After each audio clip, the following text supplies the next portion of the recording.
తరుణాన్ని మనం కలిగి ఉంటున్నాం. పాత నిబంధన చరిత్ర సంబంధమైనటువంటి ఆధారాలు, చరిత్ర సంబంధమైన కొన్ని విషయాలు ఈ 39 గ్రంథాల్లో యేసుక్రీస్తు ప్రభువారు ఎలాగ నిగూఢంగా ఉంటా ఉన్నారు, ఇన్విజిబుల్ గా ఉంటా ఉన్నారు, అసలు main purpose of old testament ఏంటి, ముఖ్యమైన ఉద్దేశము, పాత నిబంధనలో ఉన్నటువంటి ముఖ్యమైన ఉద్దేశము ఏంటి అనేటువంటి విషయాల్ని మనము చూడబోతున్నాం. సో దయచేసి నాతో పాటు మీరు స్లైడ్స్ ఉంటా ఉన్నప్పుడు కానీ లేదా పరిస్థితులు ఉంటా ఉన్నప్పుడు కానీ ఈ విషయాల్లో మనము ఆలోచన చేస్తున్నప్పుడు చాలా చక్కటి విషయాలు మనము ఆలోచన చేస్తూ పరిస్థితులన్నిటిలోనూ కూడా మనము ముందుకి వెళ్ళేటువంటి వారంగా ఉంటా ఉన్నాం. మరి నాతో పాటు రండి, మీరు చక్కగా ఈ 4 వారాలు మిమ్మల్ని పాత నిబంధనలో ఉన్నటువంటి విషయాల్ని నేను మీకు కొంచెం చూపించడానికి నేను ప్రయత్నం చేస్తున్నాను. మొదట మనం చూస్తే Moriah Bible college old testament historical settings అనేటువంటి విషయాల్ని మనము చూస్తూ వస్తున్నాం. ఓల్డ్ టెస్ట్మెంట్ హిస్టారికల్ సెట్టింగ్, పాత నిబంధన గ్రంథాల చరిత్ర, చారిత్రక నేపథ్యం అసలు ఏంటి, ఎలాగుంటా ఉన్నది అనేటువంటి విషయాలు మనం చూస్తున్నాం. ఇది మనము వెళ్ళే కొద్ది ఇంకా మనం కొన్ని విషయాలు చూస్తాం. మిమ్మల్ని అందరినీ ప్రేమపూర్వకంగా ఆహ్వానిస్తున్నాం. మొరియా బైబిల్ కాలేజ్ తరపున జరిగేటువంటి ఈ సెషన్ కి మిమ్మల్ని ప్రేమపూర్వకంగా ఆహ్వానిస్తాను. నేను ఎవరిని అనేటువంటి విషయాల్ని నేను మీకు క్లుప్తంగా నా యొక్క విషయాల్ని నేను మీకు చూపిస్తా ఉన్నాను. జస్ట్ థాట్ లైన్ ఏంటి అనేటువంటి విషయాలు. ఐఎమ్ ఏ పాస్టర్, నా పేరు పాల్ శ్రీనివాస్ నా పేరు. దాని తర్వాత I'm here because I love to teach you on old testament historical setting. పాత నిబంధన చరిత్ర సంబంధమైన ఆధారాలతోటి సెట్టింగ్ తోటి ఉండేటువంటి విషయాల్లో నేను మీకు చూపించాలని, వివరించాలని నేను ఇక్కడికి మనం కలుసుకున్నాం ఈ మేఘాల్లో. నన్ను ఇంకా మీరు ఇంకా ఎక్కువగా నా విషయాలు చూడాలనుకున్నా కూడా గ్రేస్ చర్చ్ కుకట్పల్లి అనేటువంటి యూట్యూబ్ ఛానల్లో మీరు నన్ను కలుసుకోవచ్చు. లేదంటే అక్కడ మనం ఇంకా ఎక్కువ విషయాలు కూడా చూడొచ్చు, వేరే విషయాలు కూడా మనం దాంట్లో చూస్తాం. జస్ట్ అంటే నాకు ఉన్నటువంటి బ్రీఫ్ బ్యాక్గ్రౌండ్. నాకు 2 పిల్లలు ఉన్నారు. ఒక పెద్ద అబ్బాయి పేరు జాన్ పాల్, 9th క్లాస్ చదువుతున్నాడు. దాని తర్వాత చిన్న అబ్బాయి జర్మయా పాల్, 4th క్లాస్ చదువుతున్నాడు. సో మేము సెమినరీలో తిమోతి ఫ్యామిలీతో పాటు, దయాతో పాటు, పిల్లలతో పాటు చక్కగా మేము కలిసి ఉండేటువంటి చక్కటి అవకాశము మరి దేవుడు మాకు అక్కడ అనుగ్రహించాడు గోవాలో. దాని తర్వాత మా యొక్క పరిచయాలు అలాగా కొనసాగడానికి, దేవుడిలో కొనసాగడానికి చక్కటి సంబంధాలు మేము కలిగి ముందుకు వెళ్తున్నాం. ఇంకా ముందుకు వెళ్దాం. మనము కొన్ని విషయాలు మనం చూడడానికి ట్రై చేద్దాము. మొదట మనం చూస్తే ఈ చెట్టు ఒకటి కనబడుతుంది. మీకు చాలా మందికి తెలిసి ఇది కనబడగానే మీది చెట్టు అనేటువంటి విషయాలు ఉన్నాయి. ఇంకా ఈ చెట్టులో ఏమేమి ఉన్నాయి అని అంటే, ఒకటి వేర్లు కనబడుతున్నాయి, రెండోది కాండము, ఆకులు, దాని తర్వాత ఫలాలు కూడా కనబడుతున్నాయి ఈ చెట్టులో. యాపిల్ చెట్టుగా కనబడుతుంది కదా, కాస్త కొంచెం శ్రద్ధగా చూస్తే దీన్ని యాపిల్ చెట్టుగా మనం చూస్తాం. సో ఈ చెట్టు చాలా బాగుంది. ఇంకా వాస్తవానికి చెప్పాలి అని అంటే పళ్ళు కూడా బాగున్నాయి, ఫ్రూట్స్ కూడా బాగున్నాయి. కొన్ని పచ్చగా ఉన్నాయి, కొన్ని ఎర్రగా ఉన్నాయి. ఎర్రగా ఉన్నవి చక్కగా తయారైనటువంటి ఫ్రూట్స్ అని మనం చెప్తాము. పచ్చగా ఉన్నవి ఇంకా పక్కానికి ఉన్నటువంటి లేదా పక్కానికి రావాల్సినవి అని కూడా మనం చెప్తాం. ఇది మనకి జనరల్ గా ఒక చెట్టుని లేదా ఒక ఫలాల్ని ఉన్నటువంటి చెట్టుని మనం చూసినప్పుడు ఉండేటువంటి ఆలోచన. కొంచెం ముందుకెళ్తే రూట్స్ అంటే ఏంటంటే అక్యుములేషన్ ఆఫ్ ఫ్యాక్ట్స్. అంటే ఫ్యాక్ట్స్ ఏంటంటే సత్యాలు లేదా సిద్ధాంతాన్ని చక్కగా మనం ఏం చేయాలనంటే బాగా లాక్కోవాలన్నమాట. అక్యుములేషన్ అంటే బాగా లాక్కోవడం, గ్యాదర్ చేయడం అని అంటాం. అక్యుములేట్ చేయడం అంటాం, అంటే లాక్కోవడం. రూట్స్ తోటి ఏం చేయాలి అని అంటే ఒక విశ్వాసి, ఒక రక్షణ పొందినటువంటి వ్యక్తి ఏం చేయాలి అని అంటే రూట్స్ లో నుంచి ఎలాగైతే ఫలాలకి లేదా పండ్లకి సోర్స్ వెళ్తావో అలాగా ఒక ఆత్మీయంగా ఉన్నటువంటి వ్యక్తికి సోర్స్ అంతా కూడా ఎక్కడి నుంచి రావాలి అని అంటే అక్యుములేషన్ ఆఫ్ ఫ్యాక్ట్స్, డాక్ట్రిన్ లోంచి, లేఖనాలలో నుంచి, పరిశుద్ధ లేఖనాలలో నుంచి వాటిని మనము తీసుకుని వచ్చేటువంటి విషయాలుగా మనం చూడాలి. ఇది మొదటి విషయాన్ని మనం చూస్తున్నాం. రెండోది ఏంటంటే కాండం. కాండం ఏంటంటే పర్సనల్ లైఫ్. అంటే ఈ కాండంలో ఏం చేస్తామనంటే ఎస్సిమ్యులేషన్ ఆఫ్ ఫ్యాక్ట్స్ అంటాం. ఎస్సిమ్యులేషన్ అంటే ఏంటంటే అక్యుములేట్ చేసుకునేది. అంటే మనం ఏదైతే గ్యాదర్ చేసుకున్నామో, తెచ్చుకున్నామో దానిని ఎస్సిమ్యులేట్ చేయడం అన్నమాట. అంటే దాన్ని ఒక సోర్స్ కింద వాడుకొని పైకి పంపించడం అన్నమాట. అభివృద్ధికి, ఆత్మీయతకి, దాని తర్వాత మెచ్యూరిటీకి, పరిణితి చెందినటువంటి వ్యక్తిగా మనము రూపాంతరము చెందడానికి వాడబడేటువంటిది ఏంటంటే personal life, assimilation of facts, devotion అన్నమాట. మొదట డాక్టర్ని చూస్తే ఇక్కడేమో డివోషన్ చూస్తున్నాం, ఇక్కడేమో కిందన రూట్స్ లో సిద్ధాంతం చూస్తే పైకి వచ్చేటప్పటికల్లా ఏం చూస్తున్నామంటే ఒక డివోషన్ అన్నమాట. చక్కగా దైవికమైనటువంటి ఆధారంతో దేవుని యొక్క గుణ లక్షణాలను కలిగినటువంటి వారంగా, అంటే దేవుని యొక్క లక్షణాలను మనము ఆరాధిస్తూ మన పర్సనల్ లైఫ్ లో దానిని ఎస్సిమిలేట్ చేయడం. ఇంకా థర్డ్ పాయింట్ చూడండి, చాలా ఇంపార్టెంట్ ఇది కూడా. అదేంటంటే public life, practical life. Practical life, దాని తర్వాత acts on the fact, accumulation of the facts, estimation of the facts, తర్వాత యాక్ట్స్ ఆన్ ద ఫ్యాక్ట్స్ అంటే యాక్టింగ్ ఆన్ ద ఫ్యాక్ట్స్. అంటే సత్యాలు ఏదైతే మనము తెలుసుకొని బయటికి తీసుకుని వస్తున్నామో, లోపల నుంచి ఏదైతే తీసుకొచ్చామో దాన్ని ఇప్పుడు ఏం చేయాలంటే బయటికి వెదజల్లాలి. బయటికి చక్కటి ఆలోచనతోటి మనము దేవుడు దేని గురించి అయితే మనకు అనుగ్రహించాడో దానిని మనం ఏం చేయాలి అని అంటే చక్కగా ముందుకు తీసుకున్నారు. దీన్ని ప్రాక్టికల్ లైఫ్ అంటాము. ఇందాకది పర్సనల్ లైఫ్ అయితే ఇప్పుడు practical life. Acts on the fact అంటే ఏంటంటే మన దగ్గర ఉన్నటువంటి సత్యాలు లేదా నిజాలు ఏదైతే వచ్చినావో, లోపల నుంచి వచ్చినవి ఏవైతే ఉన్నావో దాన్ని డ్యూటీ అంటాము. దాని తర్వాత ఫ్రూట్స్ అని కూడా అంటాము, ఫలాలు చూపించడం అంటాం.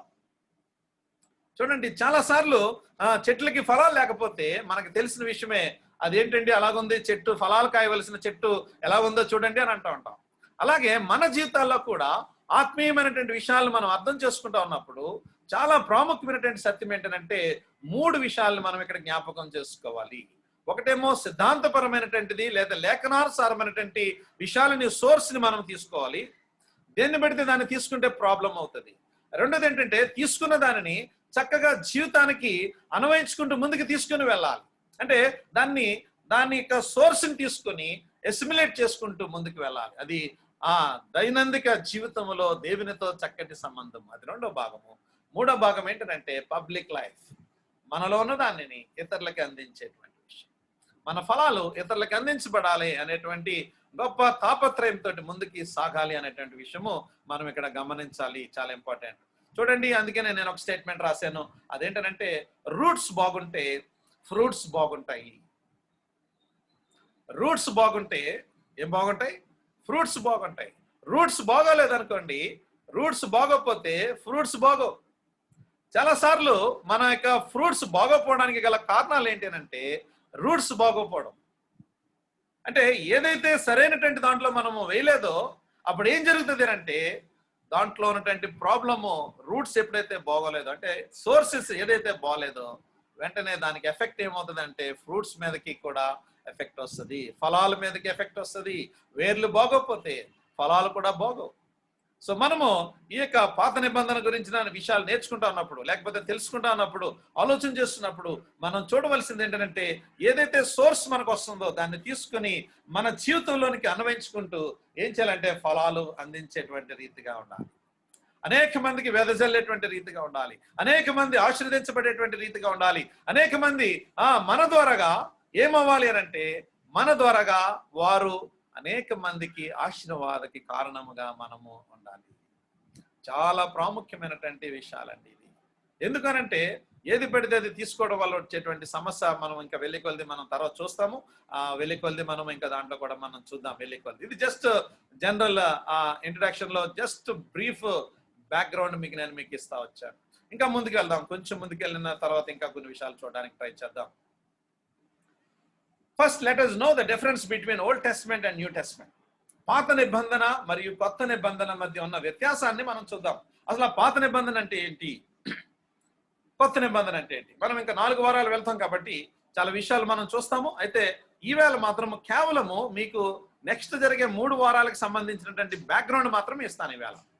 ఈవేళ ఉన్నటువంటి టైంలో అంటే మనం అంటే దగ్గర 8:30, 8:45 లేదా 9 లోపు మనం చూసేటువంటి విషయాలు ఏంటంటే కేవలము బ్యాక్గ్రౌండ్. ఇవాళ మొత్తం హోల్ ఓల్డ్ టెస్ట్మెంట్ కి 39 పుస్తకాలకి క్లుప్తమైనటువంటి వివరణ ఇస్తాను నేను. అంటే మీకు ఈ సెషన్ వినగానే నెక్స్ట్ 3 సెషన్స్ లో కొంచెం ఎంత డీపర్ గా వెళ్ళాలి అనేటువంటి విషయాలు మీకు అర్థమవుతాయి. దాని తర్వాత నేను ఎంతగా మిమ్మల్ని తీసుకుని వెళ్తానని కూడా మీకు అర్థమవుతాను. సో కాబట్టి మొదట పాత నిబంధన మరియు కొత్త నిబంధనల మధ్య ఉన్నటువంటి వ్యత్యాసాన్ని మనం తెలుసుకోవాలి. అసలు ఏంటి, ఎందుకు 2 నిబంధనలు ఉన్నాయి? అసలు 2 నిబంధనలు దేవుడు పెట్టడానికి గల కారణం ఏంటి? అసలు దాంట్లో ఏముంటాయి, దీంట్లో ఏముంటాయి?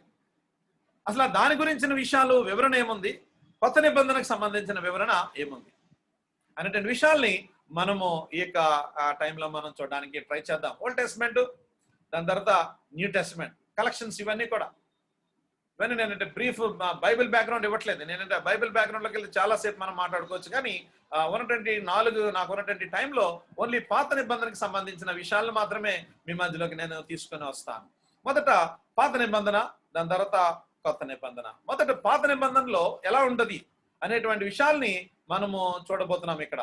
ఈ విషయాలు మనం చూస్తా ఉన్నప్పుడు పాత నిబంధనలో బాహ్యంగా ఉండేటువంటి ధర్మశాస్త్రం, అవుట్ సైడ్ ఉంటుంది. ధర్మశాస్త్రం అనేటువంటిది మనం చూడబోతాం తర్వాత వెళ్ళి, అవుట్ సైడ్ బాహ్యంగా ఉంటుంది.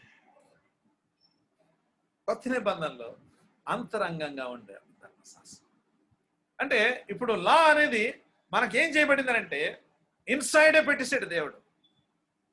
ఇన్సైడ్ పెట్టి ఏం చేశాడు అంటే వాటిని బట్టి ఎలాగ మనము ఉండాలి అనేటువంటి విషయాలు మనకు అర్థమైపోతాయి.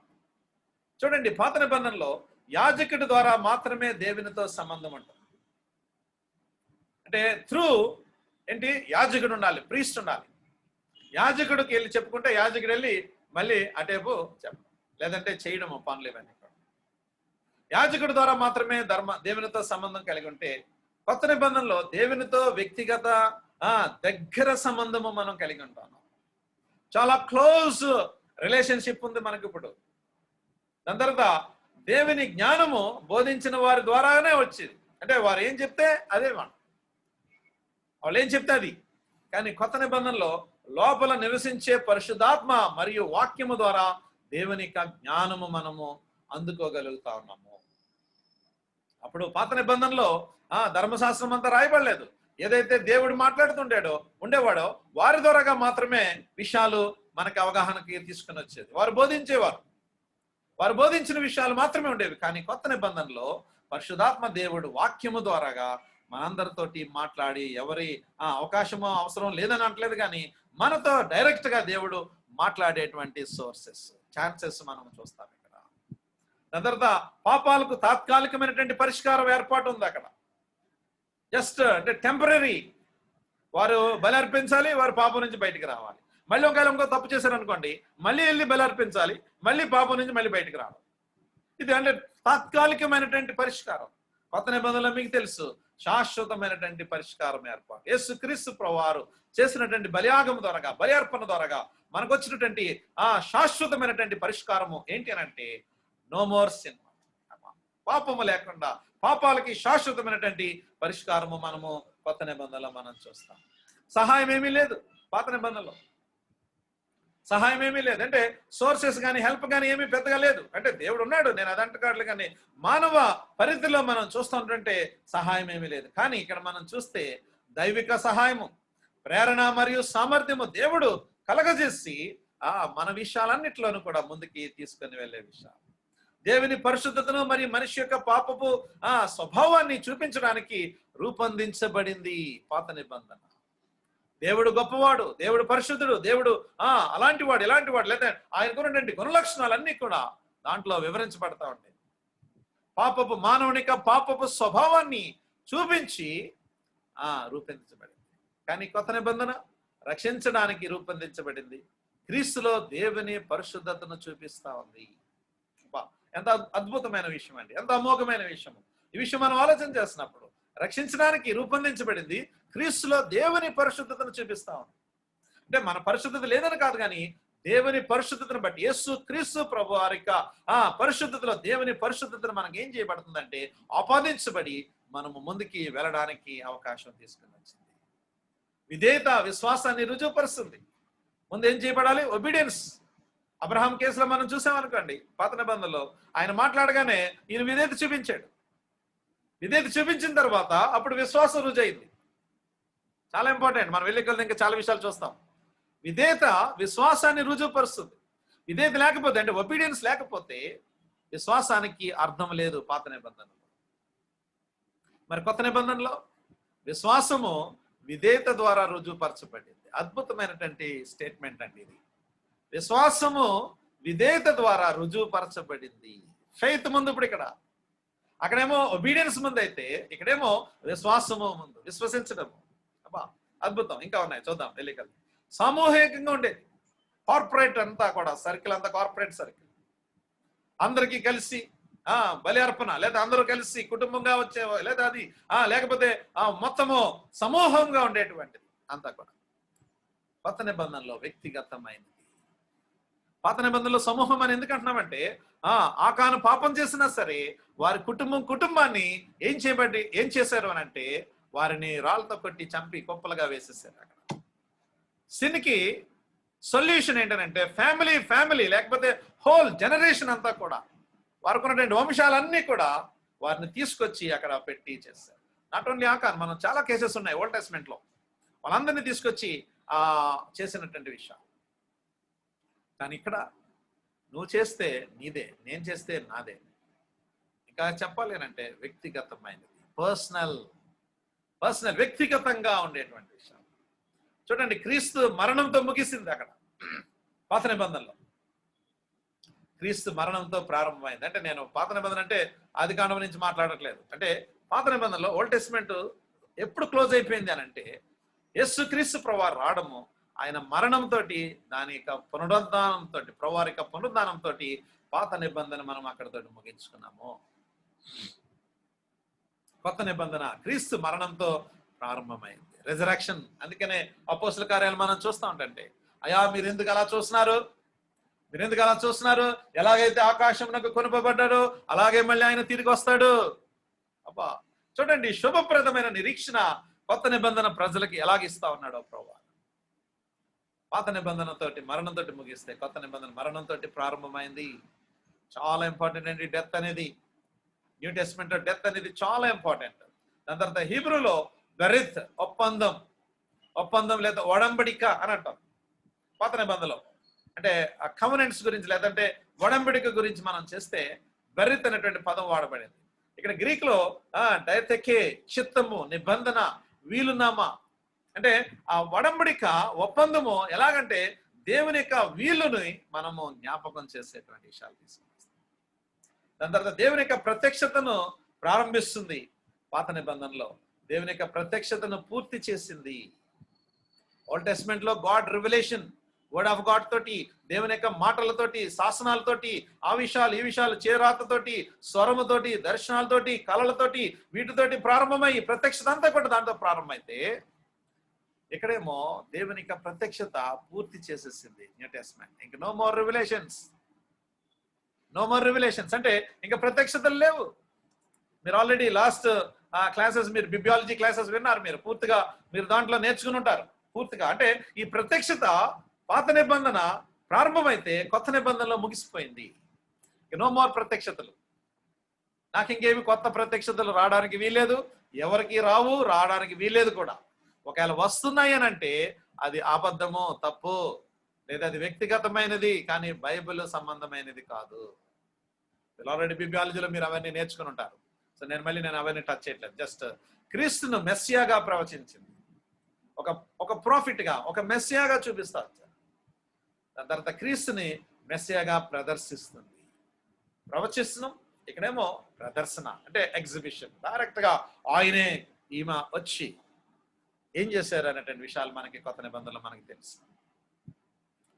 రక్షణకి విశ్వాసం అవసరము. విశ్వాసంతో జీవించడం అవసరము. తర్వాత విశ్వాసముతో జీవించడం అవసరం. చూడండి, కొంచెం సేమ్ గా ఉన్నాయని ఇక్కడ కదా. దేవుని ప్రవచనాత్మక ప్రణాళికను ప్రవచించింది, ఇక్కడేమో దేవుని ప్రవచనాత్మక ప్రణాళికను ప్రదర్శిస్తుంది, ఎగ్జిబిట్ చేస్తుంది. ఎలాగా దేవుడు ప్లాన్ ఏంటి, దేవుని గురించి మరియు ఆయన మార్గాల గురించి అవగాహన ఇచ్చింది.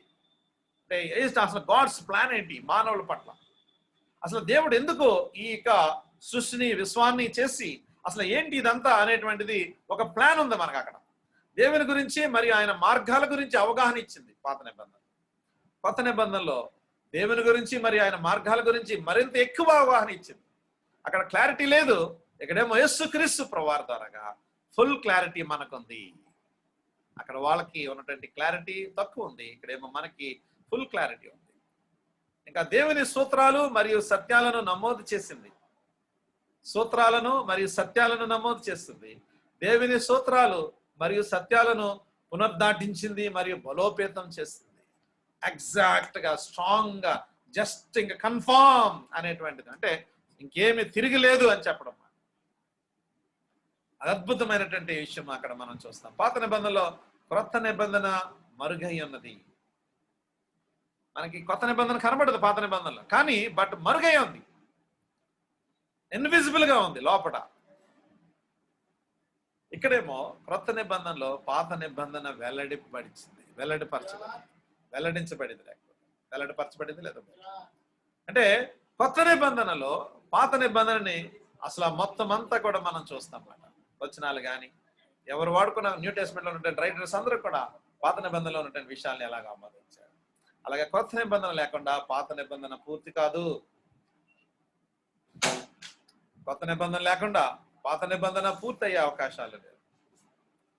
పాత నిబంధన లేకుండా కొత్త నిబంధన పూర్తిగా అర్థం కాదు. నాకు ఓల్డ్ టెస్ట్మెంట్ అవసరం లేదండి. చాలా మంది ఏమంటారంటే, అయ్యో చాలా కష్టంగా ఉంటుంది పాత నిబంధన, నేను కొత్త నిబంధనే చదువుకుంటానని చాలాసార్లు కొత్త నిబంధనే చదువుతూ ఉంటారు. కొంతమంది కీర్తనలు చదువుతారు, అంతే, ఇంక మళ్ళీ దానికి ఇంక వెళ్ళరు ఇంక అక్కడికి. అసలు ఆ పాత నిబంధన టచ్ అయ్యారు చాలా మంది. కానీ ఈ స్టేట్మెంట్ లో మనం ఏం చూస్తున్నామనంటే, కొత్త నిబంధన లేకుండా పాత నిబంధన పూర్తి కాలేదు. ఇక్కడ మనం చూస్తే కొత్త నిబంధనలో పాత నిబంధన లేకుండా కొత్త నిబంధన పూర్తిగా అర్థము కాదు. అర్థం చేసుకోవడానికి ప్రయత్నం చేస్తే కదా.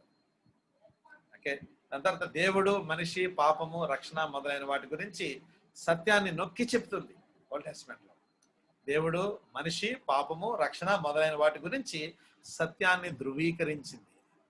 జస్ట్ ఇన్ఫర్మేషన్ ఉంది ఓల్డ్ టెస్ట్మెంట్ లో, కానీ ఇక్కడేమో కన్ఫర్మేషన్ ఉంది. ఇక్కడ ధృవీకరించింది. ఎస్, ఇది దీంట్లో నుంచి ఏం చేయబడాలి, ఎలాగ బయటికి రావాలి, అవకాశం ఏముంది అనేటువంటి విషయం. కొత్త నిబంధన లేకుండా పాత నిబంధన పూర్తి కాదు, కానీ పాత నిబంధన కొత్త నిబంధన యొక్క నెరవేర్పును మరియు ముగింపును ముందుగా ప్రవచించింది. కొత్త నిబంధన యొక్క నెరవేర్పు మరియు ముగింపు ముందుగానే ప్రవచనంలో నుంచి వచ్చిన విషయం. సో అంటే ఈ జస్ట్ బ్రీఫ్ డిస్క్రిప్షన్. ఎందుకనంటే అసలు మనము వెళ్ళేటువంటి పాత నిబంధన ఎందుకు ప్రాముఖ్యమైనది, ఎందుకు మనము అంటే పాత నిబంధన మనం ధ్యానం చేయాలి, ఎందుకు అవసరం ఉంది అసలు వాస్తవానికి. దాంట్లో మనము ఒకవేళ అలాగా చేయకుండా ఉంటే, ఒకవేళ మనం ఏమి ఓల్డ్ టెస్ట్మెంట్ ని టచ్ చేయకుండా ఏముంటే పర్వాలేదా అనేటువంటి విషయాలు చాలా మందిలో ఉండిపోయినాయి. చాలా మంది ఎదిగారు. ఇందాక చెప్పిన ప్రకారంగా కూడా మనం ఆలోచన చేస్తే వారు ఏం చేస్తారు అంటే, చాలా సార్లు ఓల్డ్ టెస్ట్మెంట్ టచ్ చేయరు. అసలు వారు 5 times లో టచ్ చేయరు పెద్దగా. ఒక్కోసారి ఒకవేళ టచ్ చేసినా సరే చాలా స్పీడ్ గా వెళ్ళిపోతారు. న్యూ టెస్ట్మెంట్ మాత్రం 2 సార్లు 3 సార్లు చదువుతుంటారు. కీర్తనలు, సామెతలు ఇవైతే మళ్ళీ మళ్ళీ మళ్ళీ చదువుకుంటారు చాలా ఎక్కువ సార్లు. కానీ చదవడం ఒకటే నేను మాట్లాడట్లేదు, అండర్స్టాండింగ్ ఆఫ్ ఓల్డ్ టెస్ట్మెంట్ అనేటువంటిది చాలా తక్కువగా ఉండేటువంటి. చాలా సంఘాల వారు అసలు సంఘాల్లో సేవకులకి కూడా అసలు పాత నిబంధన మీద పూర్తి అవగాహన చాలా సంఘాల్లో లేవు. నేను అన్ని సంఘాలు లేవని చెప్పట్లేదు సుమా, చాలా సంఘాల్లో లేవు. ఎందుకు అనంటే అది ఏదో అయిపోయింది కదా, మరుగైపోయింది కదా, లేదా అవసరం లేదు కదా అనేటువంటి కోణంలో తీసుకుని వెళ్తారు చాలా మంది. లేదంటే కొత్త నిబంధన ఎక్కువ సార్లు చెప్తూ ఉంటారు. కానీ వాస్తవానికి కొత్త నిబంధన మనకు అర్థం అవ్వాలి అని అంటేనే పాత నిబంధన మనకి చాలా అవసరము. పాత నిబంధన లేకుండా కొత్త నిబంధన మనం అర్థం చేసుకోవడం కష్టం. పాత నిబంధనలు ఉన్నటువంటి మెస్సియా ఎలాగా ఉన్నాడు అనేటువంటి విషయాలు తెలుసుకున్నప్పుడు ఎలాగ మనకి మెస్సియా వచ్చాడు అనేటువంటి విషయాన్ని ఇక్కడ మనకి ఆ గ్రహింపులోకి వస్తుంది, లేకపోతే మనం తెలుసుకుంటాము. ఆ విషయాలు మనకి క్లారిటీలో ఉంటుంది, అర్థమవుతుంది, గ్రహింపులోకి వస్తుంది. చాలా ఇంపార్టెంట్ అండి. మనము నెగ్లెక్ట్ చేసినటువంటి ఏరియాని ఒకసారి మనము ఈవేళ ఈ 4 వారాలు మనం చూడబోతున్నాం. అంటే నెగ్లెక్ట్ చేసి అందరూ, నా పాయింట్ కాదు, అందరూ నెగ్లెక్ట్ చేసేసారని చెప్పట్లేదు నేను. అంటే చాలా తక్కువ అభిప్రాయము కలిగినటువంటి ఈ విషయాల మీద, అంటే పాత నిబంధన చరిత్ర సంబంధమైన ఆధారాలతోటి మనం చూస్తూ ఉన్నప్పుడు వాటి మీద తక్కువ అభిప్రాయం కాకుండా చాలా హై, అంటే ఓల్డ్ టెస్ట్మెంట్ కూడా చాలా ఇంపార్టెంటే మనకి, అది అర్థం చేసుకోవడం కూడా చాలా ఇంపార్టెంట్ అనేటువంటి విషయాల్ని మనము ఈ విషయాల్ని మనం చూడబోతున్నాం. సో ఇంకా రండి నాతో పాటు ముందుకి. ఇంకా ఉన్నటువంటి టైంలో మనం ఇంకా కొంచెం ముందుకు వెళ్ళి ఇంకా కొన్ని విషయాలు మనము చూడడానికి ప్రయత్నం చేద్దాం. ఇంకా మీకేమైనా ప్రశ్నలు ఉంటే నేను మళ్ళీ నేను తర్వాత తీసుకుంటాను, మీకు టైం ఇస్తాను క్వశ్చన్స్కి.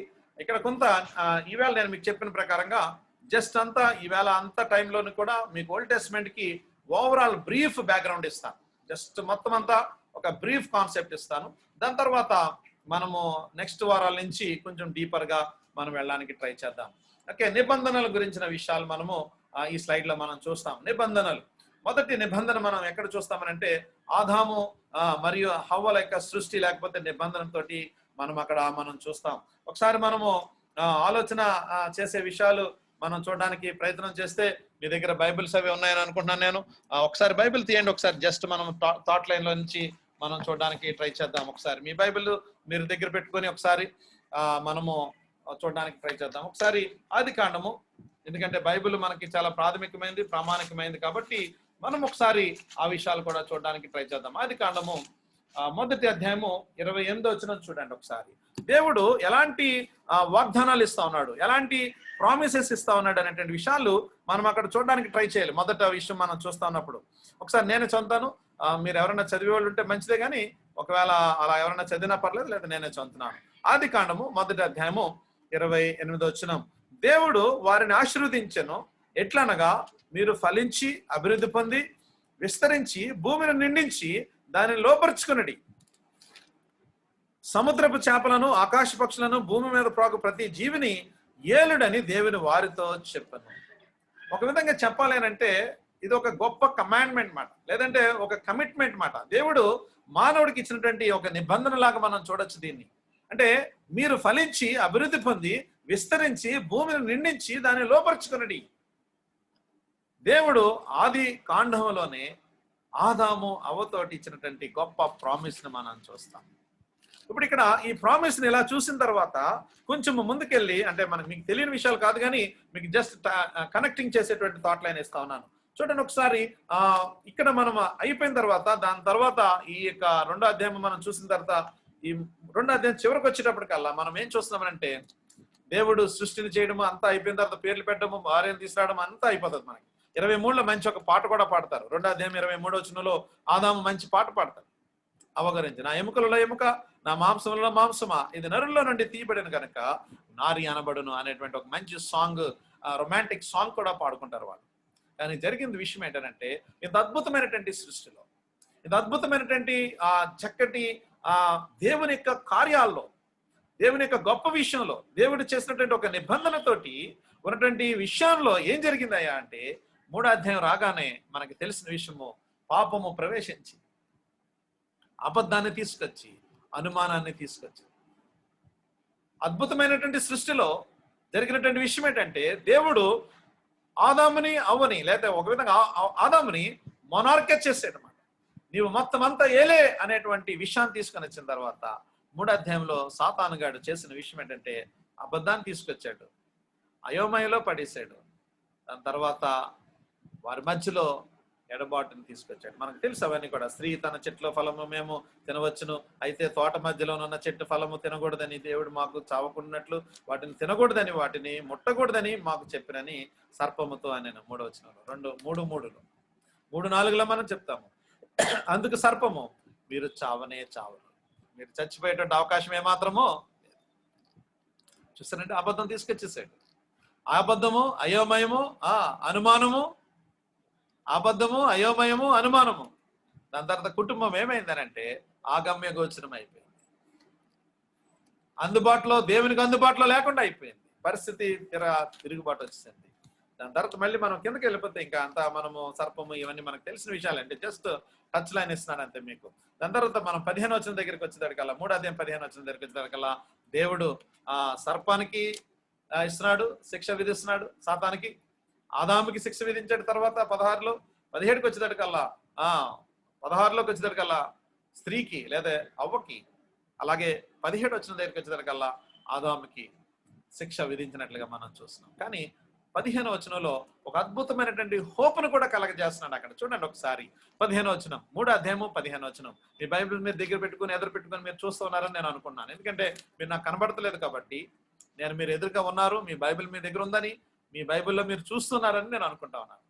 నేను నా బైబిల్ ఎదురుగా పెట్టుకొని నేను చదువుతున్నాను. 15వ వచనం, 3వ అధ్యాయము 15 చూడండి ఒకసారి. మనకు తెలిసిన విషయాలే కానీ మీకు ఆ థ్రెడ్ లైన్ ఇస్తున్నాను, అంతకంటే ఏం లేదు. మరియు నీకును స్త్రీకిని నీ సంతానమునకును ఆమె సంతానమునకును వైరము కలగజేసేదను. అది నిన్ను తల మీద కొట్టును, నీవు దానిని మడమ మీద కొట్టుదు అని చెప్పాను. చూసారండి, ఒక గొప్ప హోప్ ఏంటో తెలుసా? ఏదైతే దేవుడు అద్భుతంగా 2వ అధ్యాయము 1వ అధ్యాయం మనం చూసిన విషయాలు చూసిన తర్వాత 3వ అధ్యాయం దగ్గరకు వచ్చేసరికల్లా అద్భుతమైనటువంటి కుటుంబము అయోమయంతో, అబద్ధముతోటి, అనురాగరహితమైనటువంటి ఫ్యామిలీ ఎలాగైపోయిందో దానికి ఇప్పుడు పరిష్కారం ఇస్తున్నాడు 3వ అధ్యాయము 15వ వచనంలో. 3వ అధ్యాయం 15వ వచనంలో ఏమని పరిష్కారం ఇస్తున్నాడంటే, నీకును స్త్రీకిని నీ సంతానమునకును ఆమె సంతానమునకును వైరము కలగజేసేదను. ఫైటింగ్ ఉంటుంది నీకు. ఇంకా దాని తర్వాత చూడండి, అది నిన్ను తల మీద కొడితే నీవు దానిని మడమ మీద కొడతావు. ఫైటింగ్ ఒకటి, హోప్ ఇస్తున్నాడు. ఏంటంటే ఇది మళ్ళీ ఎలాగ ఇది పరిష్కారము, ఈ యొక్క సమస్య నుండి బయటికి ఎలాగ వస్తారు అనేటువంటి విషయాన్ని ఒక విధంగా చెప్పాలంటే 3:15 మెస్సియానిక్ ప్రాఫెసీ అంటాం మనం. ప్రాఫెసీ ఎవరైతే వస్తారో ఆ వచ్చేటువంటి ఆయన ఎలా వస్తాడో, ఏం చేస్తాడో కూడా చాలా క్లియర్ ఇన్ఫర్మేషన్, ఇన్స్ట్రక్షన్స్ కూడా ఉన్నవి. దాని తర్వాత మీకు తెలిసిన విషయమే 16-17 గర్భఫలాన్ని ఏమో హెచ్చించాడు. దాని తర్వాత ఏమో ఆదాముకి ఏం చేశాడు అని అంటే, చెమట వచ్చి నువ్వు కష్టపడి పని చేయాలి అందుకని గెంటేశాడు బయటికి. ఆ 3వ అధ్యాయం 23-24 వచనాల దగ్గరికి వచ్చాడు కల్లా ఏదేను వనంలోంచి బయటికి తోసివేయబడ్డాడు. దేవుడు అద్భుతంగా ఆయన ప్లాన్ ఎగ్జిక్యూట్ చేశాడు. ఆ ప్లాన్ ఎగ్జిక్యూషన్ లో వచ్చినటువంటి ఫెయిల్యూర్ ఏమైందనంటే, ఆ ఫెయిల్యూర్ ద్వారాగా ఆదాము అవ్వ లేకపోతే సృష్టి, లేకపోతే ఆదాము మరియు అవ్వల యొక్క సృష్టిలో జరిగినటువంటి ఆ యొక్క ఈ కార్యము ద్వారాగా దేవుని యొక్క ప్లాన్, దేవుని యొక్క పర్పస్, దేవుని యొక్క ఉద్దేశము, దేవుని యొక్క ఆలోచన అంతా కూడా వైలేట్ అయిపోయినట్టుగా మనం చూస్తాం. అయినా సరే దేవుడు విడిచిపెట్టలేదు. దేవుడు గొప్పవాడు కాబట్టి విడిచిపెట్టకుండా ఏం చేసాడనంటే 3:15 మనకు నిదర్శనం. విడిచిపెట్టలేదు దేవుడు, పాపమును విడిచిపెట్టలేదు, పాపానికి శిక్ష విధించేటువంటి దేవుడని మనకి 3:15లోనే మనం చూస్తున్నాం. ఆదికాండం 3:15 ఆ యొక్క శిక్ష విధింపు ఎలాగుంది, దాని యొక్క శిక్ష నుంచి బయటికి ఎలా తీసుకొని వస్తారు, దేవుడు మళ్ళీ ఎలా తీసుకొని రాబోతున్నారు అనేటువంటి విషయాన్ని మనము చూసేటువంటి అద్భుతమైన వచనము 3:15. ఇప్పుడు ఆదాము అక్కడి నుంచి అయిపోయిన తర్వాత కేసు మారింది. ఇప్పుడు మళ్ళీ దేవుడు విడిచిపెట్టేసాడా? వాస్తవానికి తప్పు చేస్తే మనం ఏం చేస్తామనంటే విడిచిపెట్టేస్తాం. ఒక వ్యక్తితోటి ఏదైనా తప్పు జరిగింది అనుకోండి, ఆ వ్యక్తిని మనం విడిచిపెడతాం. కానీ దేవుడు విడిచిపెట్టకుండా మళ్ళీ ఆయన నిబంధనని మళ్ళీ స్థిరపరుస్తా ఉన్నాడు. ఎలా స్థిరపరుస్తున్నాడు? దేవుని యొక్క నిబంధనని ఎలా స్థిరపరుస్తున్నాడు అని అంటే, 2వ నిబంధన మనం ఎవరితో చూస్తామంటే నోవాతో చూస్తాం. నేను స్క్రిప్చర్లోకి వెళ్ళట్లేదు, చాలా వచనాలు ఉన్నాయి. నేను మళ్ళీ మీకు అవసరం వచ్చినప్పుడు నేను మీకు అవన్నీ చూపిస్తాను. నోవాకు 6వ అధ్యాయం దగ్గరికి వచ్చేటప్పటికల్లా మొత్తం అంతా ఎలాగుందో మనకు తెలుసు. మొత్తం లోకమంతా పాడైపోయినట్టుగా మనం చూస్తాం. లోకమంతా పాడైపోయిన పరిస్థితి, ఆ నిబంధన అంతా కూడా ఉల్లంఘించేశాడు. అంతా జరిగిపోయినటువంటి విషయాలు ఏంటంటే 10వ అధ్యాయం 11వ అధ్యాయం వచ్చేసరికల్లా వారు డిస్ట్రిబ్యూట్ అయిపోయినట్టుగా మనం చూస్తాం. అది 2వ నిబంధన నోవాతోటి. 3వది ఎవరితో అంటే అబ్రహాంతో చేశాడు. అంటే చూడండి, దేవుని యొక్క ప్లాన్ ఎలా చూస్తున్నామంటే, ఈ థ్రెడ్ లైన్ లో మనం ఎలా చూస్తున్నామంటే, దేవుడు తన పర్పస్ ని, తన ప్లాన్ ని మానవుల ద్వారాగా ఎలాగ చేయించుకోవాలని చూస్తున్నాడు. ఇంకా గొప్ప విషయం చెప్పనా మీకు, ఎంత ఓర్చుకుంటా ఉన్నాడో. ఇంకా గొప్ప విషయం చెప్పనా, ఎంత సహిస్తా ఉన్నాడో, ఎంత కృప చూపిస్తున్నాడో. దేవుని యొక్క ప్లాన్ ని మానవుల పట్ల జరిగించడం కొరకు ఆయన మానవులు వెంట వెళ్తున్నట్టుగా కనబడుతుంది. వెంబడిస్తున్నాడు, వెనకాల పడుతున్నాడు. మానవుడి యొక్క వెనకాల పడుతూ వాళ్ళు ఎంతగా పతనమవుతున్నా సరే దేవుని యొక్క ప్లాన్ మాత్రము ఎగ్జిక్యూట్ చేసుకుంటూ వస్తున్నాడు. అబ్రహాంతో నిబంధన చేశాడు. నోవా ఏం చేశాడు? నోవా శుభ్రంగా తాగేసి పడుకుని పోయాడు. ఫెయిల్ అయిపోయింది అక్కడ. అబ్రహాంతో నిబంధన చేస్తే అబ్రహాం ఫెయిల్ అయిపోయాడు. అబద్ధం ఆడాడు. అరే ఏంటి ఇలా చేశాను? దేవుడికి తెలియదని కాదు ఇవన్నీ. అంటే వరుసగా మనం వెళ్తున్నటువంటి నిబంధన. అబ్రహాం తోటి ఆ నిబంధన ఫెయిల్ అయిపోయినట్టుగా చూస్తాం. ఎప్పుడైనా సరే ఒక నిబంధన ఫెయిల్ అయిపోతే ఒక నిబంధన వస్తుందని అంటే అర్థం ఏంటంటే మొదటి నిబంధన ఫెయిల్ అయిపోయింది అని అర్థం. చూడండి, 4వది నిబంధన మనం చూస్తే దావీదుతోటి ఉన్నటువంటి నిబంధన, మోజెస్ తోటి ఉన్నటువంటి నిబంధన. 4వ నిబంధన మోజెస్ తోటి ధర్మశాస్త్రాన్ని ఇచ్చాడు, విధులు ఇచ్చాడు, శాసనాలు ఇచ్చాడు. అరే బాబా, మీ ప్రజలు లేదా మీ ఇశ్రాయేలు లేదంటే ఆ ప్రజల పరిస్థితి ఎలాగైపోయింది, వారు నా మాట వినట్లేదు, వారి ఇష్టానుసారమైనటువంటి జీవితాలు జీవిస్తున్నారు. ఇదిగో ఈ లా ప్రకారంగా, ఈ ధర్మశాస్త్రం, ఈ యొక్క విషయాల ప్రకారంగా, వీధి విధానం ప్రకారంగా మీరు నడుచుకోండి అన్నాడు. సక్సెస్ అయ్యారా? దాంట్లో సక్సెస్ అవ్వలేదు, ఫెయిల్యూర్. అది కూడా ఫెయిల్యూరే ఒక విధంగా. చూద్దాం మనం ఎలా ఫెయిల్ అయ్యారు అని ఇంకా వెళ్ళిపోదంటే మనం ఓన్లీ ఇవాళ ఇంట్రడక్షనే కదా, మనం తర్వాత ఎలా ఫెయిల్ అయిందో కూడా మనం చూద్దాం. దాని తర్వాత దావీదుతోటి నిబంధన చేశాడు. దావీదుతో నిబంధన చేశాడు, శాశ్వతంగా నేను నీతో ఉండబోతున్నాను, నీతోటి మందిరము లేకపోతే అన్ని కవనెంట్స్ అన్ని కూడా కమాండ్మెంట్స్ లోని ఏమొచ్చినాయి అంటే అన్ని వచ్చేసినాయి దావీదుతో. కానీ దేవుడు అంటే ఇన్ ద సెన్స్ దావీదు నిలబెట్టుకున్నాడా? నో, ఫెయిల్ అయిపోయాడు దావీదు. మందిరం కట్టడానికి కూడా ఒప్పుకోలేదు దేవుడు దావీదుతో. వేశ్యతో పాపం చేశాడు, ఒప్పుకున్నాడు, సరి చేసుకున్నాడు. అంటే ఇవన్నీ అంటే మనం తర్వాత వెళ్ళికొద్దాం. జస్ట్ నిబంధన, దావీదుతో ఒక నిబంధన ఏం చేశాడంటే నేను శాశ్వతంగా నేను ఇంక నీతోటి ఉంచబోతున్నాను, నీ సంతానంతో వచ్చేటువంటి సంతానంలో నుంచి నేను ఉండబోతున్నాను అని. అద్భుతం కదండి. ఒక ఫెయిల్యూర్ అయిపోతే మనం విడిచిపెట్టేటువంటి స్వభావం కలిగిన వాళ్ళు మనం. ఒకరు మన మీద వ్యతిరేకంగా మాట్లాడితే లేదా చేస్తే వాళ్ళతో మనం వదిలిపెట్టేస్తాం వాళ్ళని. కానీ దేవుని యొక్క గొప్పతనం మనం అర్థం చేసుకోవడానికి ప్రయత్నం చేస్తుంటే ఎంత అద్భుతంగా మానవుల వెనకాల ఒకరి తర్వాత ఒకరు ఫెయిల్ అవుతున్నప్పటికీ కూడా తన నిబంధనను ఎలా స్థిరపరచుకుంటూ వస్తున్నాడో చూడండి. లాస్ట్ ది ఫైనల్ ఏంటనంటే మానవులతో చేయకుండా దేవుడు తన కుమారుడితోటి యేసుక్రీస్తు ప్రభువుతో చేసిన నిబంధన అదేంటంటే కొత్త నిబంధన, అన్ఫెయిల్యూర్డ్. ఇది ఇంకా ఫెయిల్ అవడానికి అవకాశం లేకుండా దేవుని యొక్క ప్లాన్, దేవుని యొక్క పర్పస్, ఏ ఉద్దేశము మానవుల పట్ల కలిగి ఉన్నాడు. ఒకరి ద్వారాగా జరిగించాలి. అరే వీళ్ళు నిలబడతారు అనుకుంటే అన్ని ఫెయిల్యూర్, నిబంధన అంతా ఫెయిల్ అయిపోతే లాస్ట్కి వచ్చినటువంటి నిబంధన ఏంటంటే క్రొత్త నిబంధన. దేవుడు యేసుక్రీస్తు ప్రభువుతో, యేసుక్రీస్తు ప్రభువు ద్వారా అనాలి, యేసుక్రీస్తు ప్రభువు ద్వారాగా మానవులకి ఇచ్చినటువంటి ప్రయత్నంలో దేవుడు అద్భుతంగా మనకు అక్కడ జ్ఞాపకం చేసిన విషయము మనం కొత్త నిబంధనలో మనము చూస్తాము. అద్భుతమైన ఘట్టమండి, అద్భుతమైన విషయాలు దేవుడు ఎంత చక్కగా ప్లాన్ చేశాడో, ఎంత చక్కగా నడిపించాడో. రాతి పలకల నిబంధన నుండి మెత్తని హృదయముల మీద రాయబడిన నిబంధన వరకు దేవుని యొక్క గొప్ప అద్భుతమైన ప్రణాళికని మనకి జ్ఞాపకం చేసుకుంటా తీసుకొస్తా ఉన్నాడు. చూడండి అక్కడి నుంచి అంటే మనకి ఆది కాండం నుంచి మనం చూసాం నిబంధనల గురించి, విషయాల గురించి. అంటే చాలా ఉన్నాయి, కవనెంట్స్ గురించి మాట్లాడాలంటే. కానీ మనం సర్వేలో అంటే జస్ట్ బ్రీఫ్ అప్ అంటే వాట్ థాట్ లైన్ గురించి మనం ఆలోచన చేస్తున్నాం. కాబట్టి ఇక్కడ నుంచి మనం చూస్తే రాతి పలకల దగ్గర నుంచి మొత్తం అంటే ఆది కాండం దగ్గర నుంచి ఒకటి పాయింట్ మనం చూస్తే మెత్తని హృదయాల మీద రాయబడిన నిబంధనలు. కొత్త నిబంధనలు ఎక్కడ రాశారు? నిబంధన శాసనాలు పనిచేయట్లేదు మనకి, పరిస్థితులు పనిచేయట్లేదు మనకి. ఏది చేసినా ఏది చెప్తున్నా సరే మనం వినట్లేదు, వినే స్వభావం లేదు మన దగ్గర. అందుకని మెత్తని హృదయాల మీద ఆయనే రాసేసాడు త్రూ క్రైస్ట్, యేసుక్రీస్తు ప్రభువు ద్వారా అనేటువంటి అద్భుతమైనటువంటి ఘట్టాన్ని మనము చూస్తా వస్తున్నామండి. అద్భుతమైన విషయాలు మనం చూస్తున్నాం. ఇప్పుడు చిన్న ప్రశ్న వేస్తాను ఇక్కడ, మీకు మరి ఆన్సర్ చేస్తారో లేదో నాకు తెలియదు. అంటే మీరు ఏ మోడ్లో వింటారో నాకు తెలియదు, అంటే మీరు మాట్లాడరో కూడా నాకు తెలియదు యాక్చువల్గా. తిమోతి నాకేమైనా హెల్ప్ చేస్తావా? ఏమైనా మాట్లాడతారా? ఎవరైనా పర్లేదా? ఏం మాట్లాడరు, వాళ్ళే మీరు చెప్పుకుంటూ వెళ్ళిపోండా.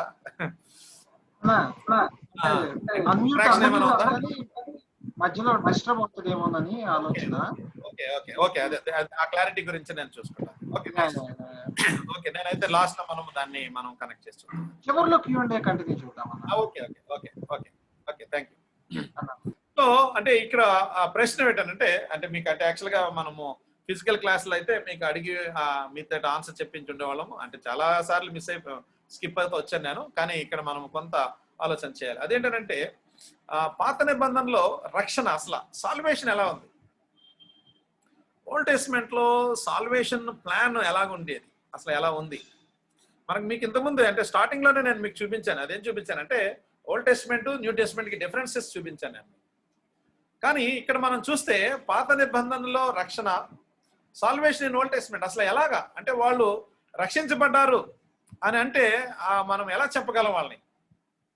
మీకంటే అంటే ప్రశ్న నేను అడగట్లేదు, నేనే ప్రశ్న వేస్తున్నాను, కానీ జస్ట్ ఆన్సర్ కూడా నేనే ఇస్తాను. చూడండి ఒకసారి, మనము ఓల్డ్ టెస్ట్మెంట్ లో ఉన్నటువంటి పీపుల్ రక్షించబడ్డారా అని మనం ఒకవేళ ప్రశ్న వేసుకుంటే మనం వెంటనే ఆన్సర్ చెప్తాం. ఏమని చెప్తామంటే ఎస్ రక్షించబడ్డారని చెప్తాం. అయితే వెంటనే మనం ఇంకొక నెక్స్ట్ ప్రశ్న ఏంటంటే ఎలా రక్షించబడ్డారు అని అడిగామనుకోండి. ఒకవేళ వాళ్ళు ఎలా రక్షించబడ్డారు అని అడిగితే వెంటనే మనము అలాగ ఆలోచన చేస్తుంటాం. వెంటనే ఆలోచన చేసి చాలా మంది ఏమంటారంటే ధర్మశాస్త్రం పెట్టి అంటారు. కొంతమంది ఏమో విశ్వాసాన్ని బట్టి అంటారు, కొంతమంది ఏమో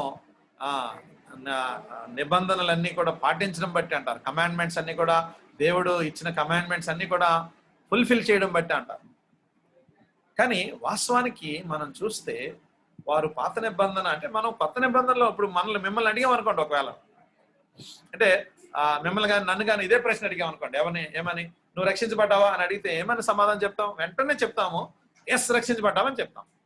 ఎలాగా అని అడిగితే, ఒకవేళ ఎలాగని అడిగాం అనుకోండి, ఒకవేళ యేసు క్రీస్తు ప్రభువారి యందు విశ్వాసం ఉంచడం వల్ల, అంటే ఆయన చనిపోవడం బట్టి, ఆయన సమాధి చేయబడడం బట్టి, ఆయన తిరిగి లేవడం బట్టి, ఆయన మళ్ళీ వస్తాడనేటువంటి గొప్ప నిరీక్షణ నాకు ఉంది కాబట్టి, నా పాపముల కొరకు ఆయన చనిపోయాడు అనేటువంటి కన్ఫర్మేషన్ ఉంది ఇక్కడ వరకు. దాన్ని బట్టి మనకు తెలిసిపోయింది ఏది మనం రక్షించబడ్డామా లేదనే విషయం. కానీ పాత నిబంధన ప్రజలకి యేసుక్రీస్తు ప్రభువారు లేరు. యేసుక్రీస్తు ప్రభువారు వారు లేరు అప్పుడు. మరి దేని బట్టి వారు రక్షించబడ్డారని మనం చెప్పగలము? బైబిల్లో ఉంది కాబట్ట? లేదు, ఇవన్నీ ఉన్నవే, నేను కాదంటలేదు. సో మరి దేని బట్టి వారు రక్షించబడ్డారని మనం కన్ఫర్మేషన్ చేయగలము? చూడండి, పాత నిబంధనలో సాల్వేషన్ ప్లాన్ ఎలాగ ఉంటా ఉండేది అనేటువంటి విషయాల్ని మనం చూడబోతున్నాము ఇప్పుడు. అదేంటంటే, ఓల్డ్ టెస్ట్మెంట్, న్యూ టెస్ట్మెంట్, రాబోయే మెస్సియా యందు విశ్వాసం ఉంచుట. విశ్వాసమే, కానీ ఎవరి యందు విశ్వాసం ఉంచడమే? ఎవరి యందు? దేవుని యందా? దేవుడు యేసు అన్ని ఒకటే, అంటే అల్టిమేట్గా ఒకటే, నేను కాదంటలేదు. కానీ ఎవరి యందు అనేటువంటిది ఇంపార్టెంట్. యేసు నందు, మెస్సియా యందు విశ్వాసం. దాని తర్వాత ఇక్కడ కొత్త నిబంధనలు మనం ఎలా నమ్ముతున్నామని చెప్పుకున్నాం ఇందాక, వచ్చిన మెస్సియా యందు విశ్వాసం ఉంచుట. అలాగే పాత నిబంధనలో తెలియజేయబడిన లేఖనమునందు నమ్మకము మరియు విధేయత చూపించడం ద్వారాగా, ఇందాక మనం ఆల్రెడీ చూసాం. కానీ ఇప్పుడు ఓన్లీ సాల్వేషన్ కాన్సెప్ట్ లో మాత్రమే మీకు నేను ఇది ఇస్తున్నాను. ఇక్కడ తెలియజేయబడిన లేఖనమునందు నమ్మకము మరియు విధేయత చూపించడం ద్వారాగా.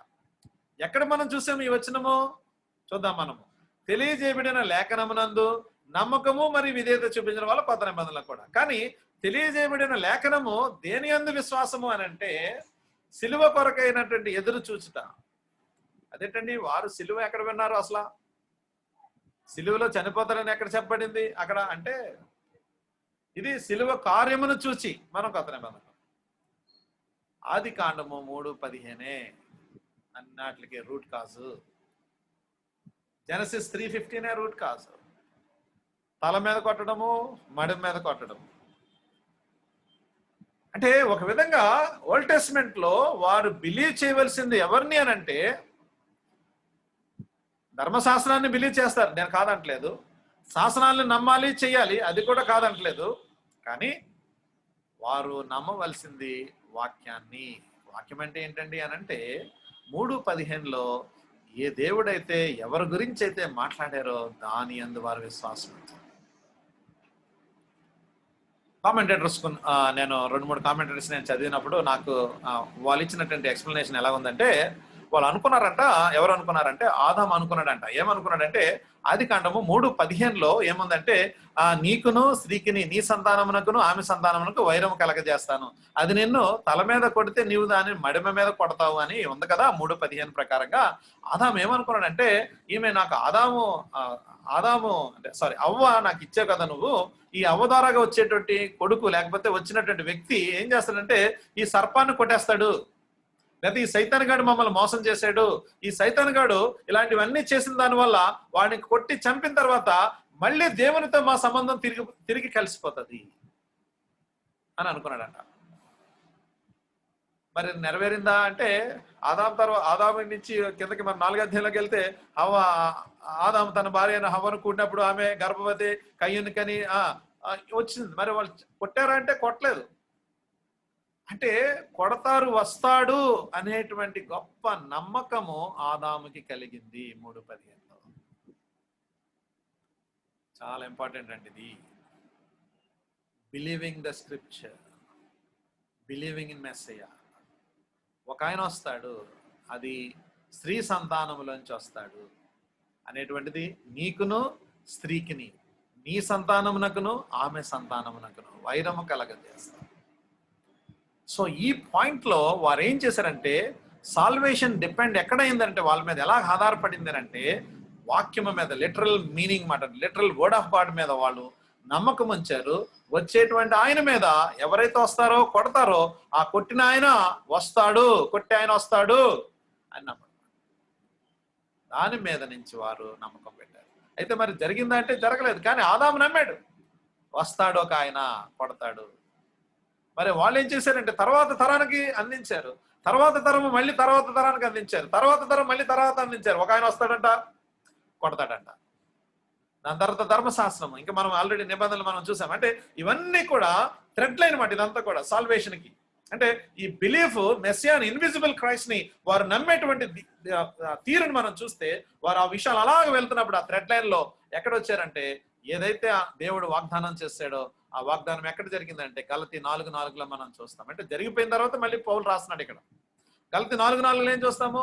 స్త్రీయందు పుట్టి, కాలం సంపూర్ణమైనప్పుడు స్త్రీయందు పుట్టి. అబ్బా, వాటర్ఫుల్ అండి, చూసారా? అంటే ఆ ప్రామిస్ ఇక్కడేమో ఫుల్ఫిల్మెంట్. అంటే గలతీ 4:4 వరకు కానీ కాదట, అంటే ఆల్రెడీ ఫుల్ఫిల్ అయిపోయిన విషయాన్ని పౌలు మళ్ళీ రాస్తున్నాడు అనమాట.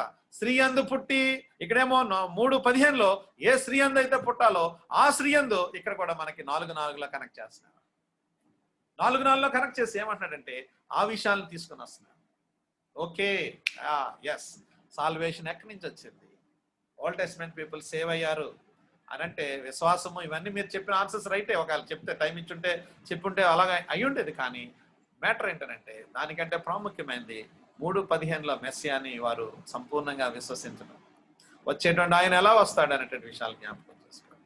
సో భవిష్యత్తులో అనుగ్రహించబడేటువంటి కృప మీద వారు ఆధారపడ్డారు. గతంలో అనుభవించిన కృప మీద ఆధారపడతాం. అంటే ఎక్కడ కృప?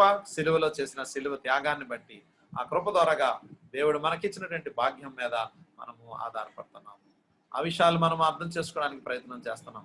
వారి సాల్వేషన్ ప్లాన్ ఏంటో అనేటువంటి విషయాలు మనం ఇక్కడ అర్థం చేసుకుంటున్నాం. చూడండి, ఇంకా నెక్స్ట్ కొంచెము ఇక్కడ ఇంకా ముందుకెళ్తే యేసు అంటే సిలువ లేకపోతే క్రాస్ లేకపోతే ఆ విషయాలు మనం ఆలోచన చేస్తున్నప్పుడు పాత నిబంధన వాళ్ళు సిలువను చూడాలి, ముందుని చూసుకుంటున్నాడు వాళ్ళు. ఎస్, జరగబోయేటువంటి గొప్ప. కొత్త నిబంధనలు అంటే మనము జరిగిపోయినటువంటి సిలువను మనం చూస్తున్నాం. సిలువ మీద జరిగినటువంటి బలియాగమును బట్టి మనం నమ్ముతున్నాం, లేదా విశ్వసింపజేసేటువంటి అవకాశాన్ని దేవుడే మనకు కలగజేస్తున్నాడు. సాల్వేషన్ డాక్టర్లో మనం ఏం చూస్తామంటే మనం నమ్మడం కంటే మనల్ని నమ్మించేటువంటి క్రియలోకి తీసుకుని వస్తున్నాడు. సిలువను చూసి నమ్మింటే మనం చచ్చిపోయినటువంటి మనల్ని బ్రతికించి అబ్బా, అద్భుతం అండి. చూసారా? బిలీఫ్ అనేటువంటి విషయాలు మనం చూస్తా ఉన్నాము. సాల్వేషన్ ప్లాన్ ఓల్డ్ టెస్ట్మెంట్ ఎలాగుంది, న్యూ టెస్ట్మెంట్ లో ఎలాగుంది. దాని తర్వాత ఈ విషయాలు మీకు తెలుసు ఆల్రెడీ. మెట్లు కనబడుతున్నాయి కదా మీకు ఇక్కడ. మెట్లు ఏం కనబడతాయి అంటే వెళ్తూ ఉంటాం, ఒకటే వెళ్ళాలి, ఎక్కుతూ ఉండాలి.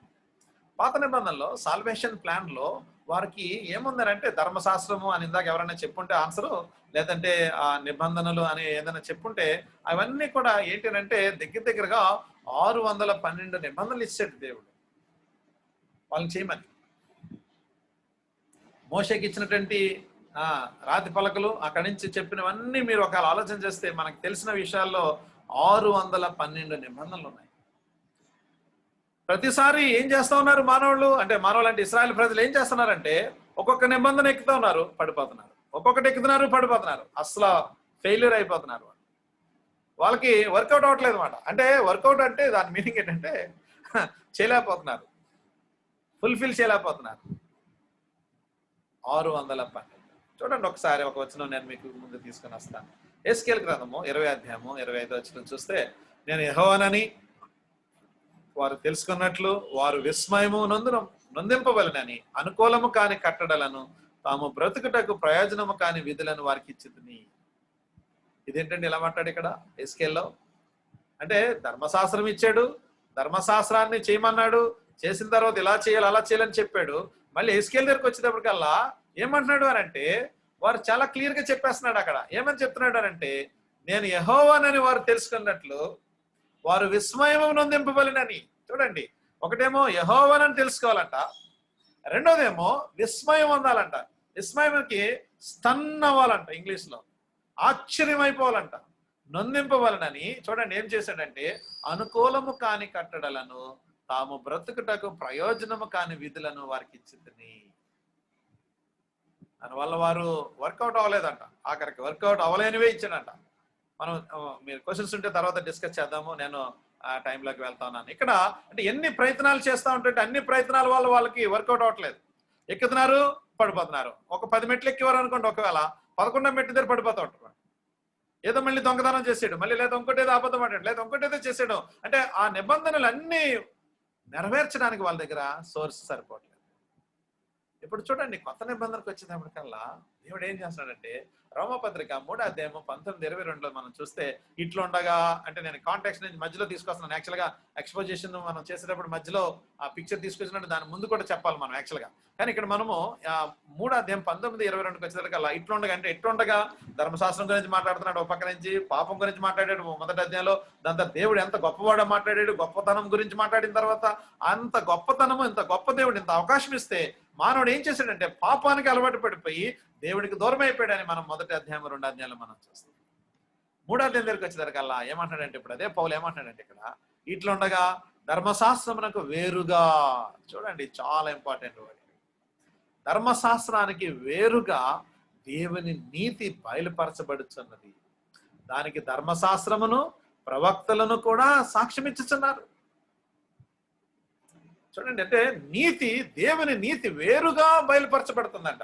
అంటే ఎస్కేల్ 20:25లో ఇచ్చినటువంటి శాసనాలు వారు అనుకూలము కానివి ఇచ్చాడు దేవుడు, విస్మయం అందింపబలనని, ఆయన యెహోవాని తెలుసుకోవాలని ఇచ్చాడు. కానీ వారు ఫుల్ఫిల్ చేశారంటే ఫుల్ఫిల్ చేయలేదు. మనం ఇందాక కూడా కవనెంట్స్ లో మనం చూసాము, ఆది కాండంలో ఉన్నటువంటి ఆదాముతో ఉన్నటువంటి కవనెంట్ బ్రేక్ అయిపోయింది, అడమిక్ కవనెంట్ బ్రేక్ అయిపోయింది. దాని తర్వాత నోవాయిక్ కవనెంట్ బ్రేక్ అయిపోయింది. దాని తర్వాత మొజాయిక్ కవనెంట్ బ్రేక్ అయిపోయింది. దాని తర్వాత డేవిడిక్ కవనెంట్, దాని తర్వాత న్యూ కవనెంట్ బ్రేక్ అయిపోతా వచ్చింది. న్యూ కవనెంట్కి వచ్చేసరికల్లా యేసు ప్రభువారు మళ్ళీ తీసుకొచ్చారు. అందుకని ఇక్కడ ఏమంటాడంటే ధర్మశాస్త్రమును ప్రవక్తలను సాక్ష్యం ఇచ్చారంట. ఎలాగప్పుడు మరి న్యూ టెస్ట్మెంట్లో ఎలాగా? మనం అంటే చాలా సింపుల్ చేసేసాడు, చాలా సింపుల్ చేసేసాడు. ఏం సింపుల్ చేసాడంటే చూడండి ఒకసారి, తెలుసా ఇదేదో మీకు కనబడుతుందా? మీరు అరే ప్రశ్నలు అడగడమే కానీ సమాధానం మీద నేను ఆశించకూడదు, కాబట్టి మీకు తెలుస్తూనే ఉందని అనుకున్నాను. అదేమంటామంటే లిఫ్ట్ అంటాం మనం. లిఫ్ట్ ఏంటో తెలుసా? మనం లిఫ్ట్ యొక్క ఫెసిలిటీ ఏంటంటే, మనం చక్కగా ఇక్కడ నుంచొని ఈ బటన్ నొక్కామనుకోండి, సారీ అంటే లోపలికి వెళ్ళిన తర్వాత బటన్ నొక్కామనుకోండి, ముందు ఇక్కడ నొక్కితే ముందు వస్తుంది కిందకి, దాని తర్వాత డోర్ ఓపెన్ అని తెలిసిన విషయాలే. లోపలికి వెళ్ళిన తర్వాత మళ్ళీ బటన్ నొక్కాలి. బటన్ నొక్కని ఏమవుతుందంటే మనం ఎన్నో ఫ్లోర్ కావాలో అన్నో ఫ్లోర్కి మనల్ని తీసుకుని వెళ్ళిపోద్ది జుమ్ అనుకుంటా. అంతేనా? ఇంకంతకంటే వేరే పని ఉందా దానికి? సింపుల్ బటన్ నొక్కడమే. మనం లోపలికి వెళ్ళిన తర్వాత బయట బటన్ నొక్కాలి, లోపలికి వెళ్ళిన తర్వాత బటన్ నొక్కాలి, ఎక్కడికి కావాలి. ఏం చేసేసాడంట?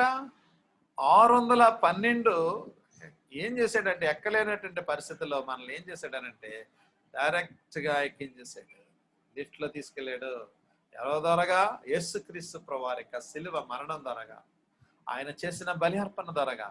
జస్ట్ మనము బై ఓన్లీ ఫెయిత్, అంటే విశ్వాసము, యేసయ్యా నేను పాపినయ్యా, యేసయ్యా నేను అపవిత్రమైనటువంటి వాడిని, ఎంత గొప్ప రక్షణను నేను ఇప్పటి వరకు నిర్లక్ష్యం చేశానయ్యా, నువ్వు నాకు కావాలి అనేటువంటి ఒక్క పదము, ఒక్క విషయం ద్వారాగా మనం ఏం చేయబడ్డామంటే విశ్వాసం ద్వారాగా జుమ్మని పైకి తీసుకెళ్ళిపోయాడు, పైకి తీసుకొచ్చాడు ఒక్కసారి.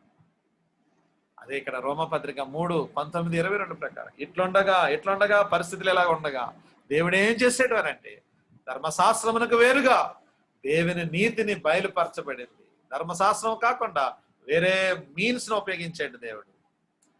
ధర్మశాస్త్రం వలన పాపం ఎట్లా ఉన్నదో తెలిసిందే తప్ప పాపానికి ఇక పరిష్కారము దాంట్లో నుంచి ఉన్నప్పటికీ కూడా వాళ్ళు చేయలేకపోతున్నారు అన్నమాట. వాళ్ళు పరిష్కరించలేకపోతున్నారు. చేస్తున్నారు, వెళ్తున్నారు, బయలుర్పిస్తున్నారు, మళ్ళీ వచ్చేస్తున్నారు, మళ్ళీ దొంగతనం చేస్తున్నారు, లేదా మళ్ళీ ఇంకో పని ఏదో చేస్తున్నారు, లేదా మళ్ళీ అబద్ధం ఏదో, లేదా ఇంకోటి ఏదో. అంటే ఇలాగా ఏదైతే ఉందో దాన్ని వాళ్ళు చేసుకుంటూ వెళ్తున్నారు. దానిని చేయలేక ఆ యొక్క అర్పణలు అర్పేస్తున్నారు, మళ్ళీ వెనక్కి వస్తున్నారు, మళ్ళీ చేసుకుంటారు. సో దేవుడు ఏం చేశాడంటే నీతిని, ధర్మశాస్త్రమునకును ప్రవక్తలను సాక్ష్యం ఇచ్చిన తర్వాత మరి ఏం చేశారంటే డైరెక్ట్ గా లిఫ్ట్ లో జమ్ అని పైకి వెళ్ళిపోతారు. చూసారంటే అద్భుతమైన ప్లాన్ దేవుడు. మన ప్రభుని ఈ విషయాలు మనం వింటూ ఉన్నప్పుడు, ఈ విషయాలు మనం ఆలోచన చేస్తున్నప్పుడు, ఈ విషయాలు మన యొక్క వినికిల్లో కనబడుతున్నప్పుడు, అంటే వినబడుతున్నప్పుడు, చూస్తున్నప్పుడు మనము ప్రభుని మనము స్తుతించవలసిన వారంగా ఉన్నామండి. ప్రభుని మనము గణపరచవలసిన వారుగా ఉంటున్నామండి. ప్రభుని మహింపరచవలసిన వారుగా ఉంటున్నామండి. ఎందుకో తెలుసా?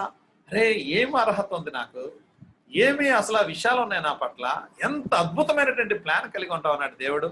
నేను చేయలేనని ఆయన ఇచ్చినటువంటి ప్లాన్ నేను సక్సెస్ఫుల్ గా ఎగ్జిక్యూట్ చేయలేకపోతున్నానని ఆయనే మళ్ళీ నా కొరకు ఇంకొక ప్లాన్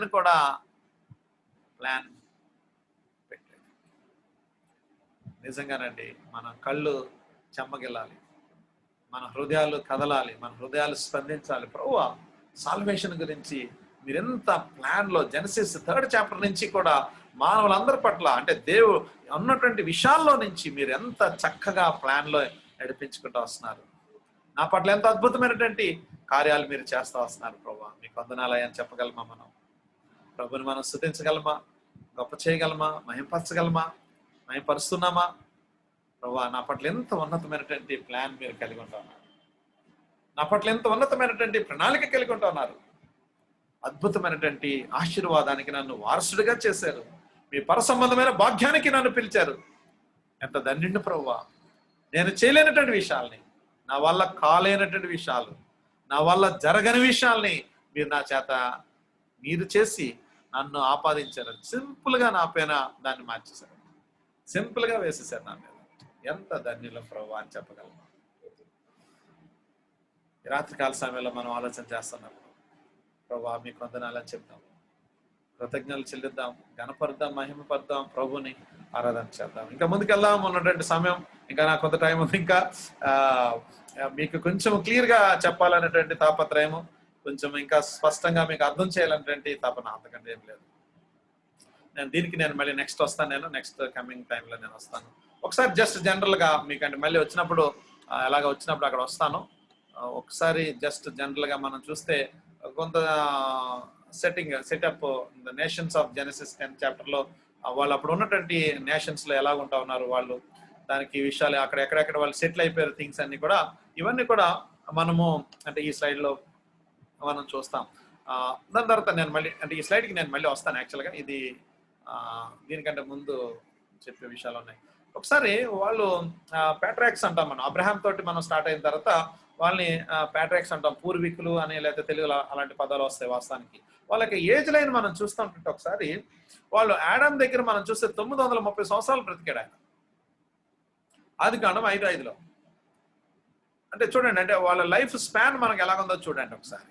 దాని తర్వాత సేతు 912 years, ఆదికాండము 5:8 వచనంలో. దాని తర్వాత ఇనోష్ 905, ఇది ఆదికాండం 5:11లో. అలాగే ఇనోక్. దాని తర్వాత ఇలా మనం ఒక్కొక్కరిని మనం చూసుకుంటే మెతుషెలా 969 సంవత్సరాలు, అందరికంటే ఎక్కువ మనకు తెలుసు కదా, అది ఆల్రెడీ మనకు తెలిసిన బిట్లు ఇవన్నీ కదా. ఇక్కడ మనం చూస్తే అలాగే 777 లెమెక్. దాని తర్వాత నోవా జరగల 950. ఇక్కడ మనకి వీళ్ళ ఏజ్ ఫ్యాక్టర్స్ పడిపోవడానికి, డ్రాఫ్టిక్ చేంజ్ రావడానికి చాలా మంది, అంటే ఈవెన్ థియాలజియన్స్ కానీ అంటే సైంటిస్టులు కానీ చాలా మంది చెప్పేటువంటి విషయాలు ఏంటంటే ఫ్లడ్ పెద్ద ప్రధానమైన కారణం అని అంటారు. చూడండి, ఫ్లడ్ తర్వాత ఉన్నటువంటి ఏజ్ ఫ్యాక్టర్స్ చూడండి ఒకసారి. అంటే ఆల్మోస్ట్ 900 లేదంటే 700 ఆల్మోస్ట్, అంటే ఇక్కడ మనం జనరల్ గా యావరేజ్ మనం చూసినా సరే, అంటే ఎక్కడి వరకు నోవా వరకు మనం చూస్తే జనరల్ యావరేజ్ మనం చూస్తే 700 అబోవే ఉంది, కానీ 700 బిలో లేదు. కానీ ఈ ఫ్లడ్ తర్వాత, అంటే ఈ ఫ్లడ్ తర్వాత వచ్చినటువంటి విషయాలు మనం ఆలోచన చేస్తే షేము, ఎబేర్, తెరాహ్, అబ్రహాము, ఐజాక్, అంటే యాకోబు, యోసేపు, ఇలా చూస్తే వారు ఆదికాండము 50 అధ్యాయం దగ్గరికి వచ్చేసరికల్లా 26 వచనము, ఇవన్నీ మీకు అంటే వైట్ లో కనబడతలేదు, కానీ యాక్చువల్గా స్లైడ్ లో నేను వేరే వేరే వేరే కలర్ పెట్టుకుంటే బాగుండేది. అక్కడ ఒకసారి టైప్ చేయడం జరిగింది. ఇక్కడ మనం చూస్తే వీళ్ళ యొక్క వయసు చూస్తే 600, 400, 200, 175, 180, 147, 110. కీర్తనాకారుడు ఇప్పుడు ఏమంటాడంటే ప్రెసెంట్ మనది 70, అధిక బలం ఉంటే 80. ఈ కరోనా వల్ల అది కూడా క్యాన్సిల్ అయిపోయిందని అనుకోవచ్చు ఒక విధంగా. 35 వాళ్ళు చనిపోయారు, 40 వాళ్ళు చనిపోయారు, ఇంకా 60 వాళ్ళు అంటే ఇంక లెక్కలేదు, చాలా మంది చనిపోయారు.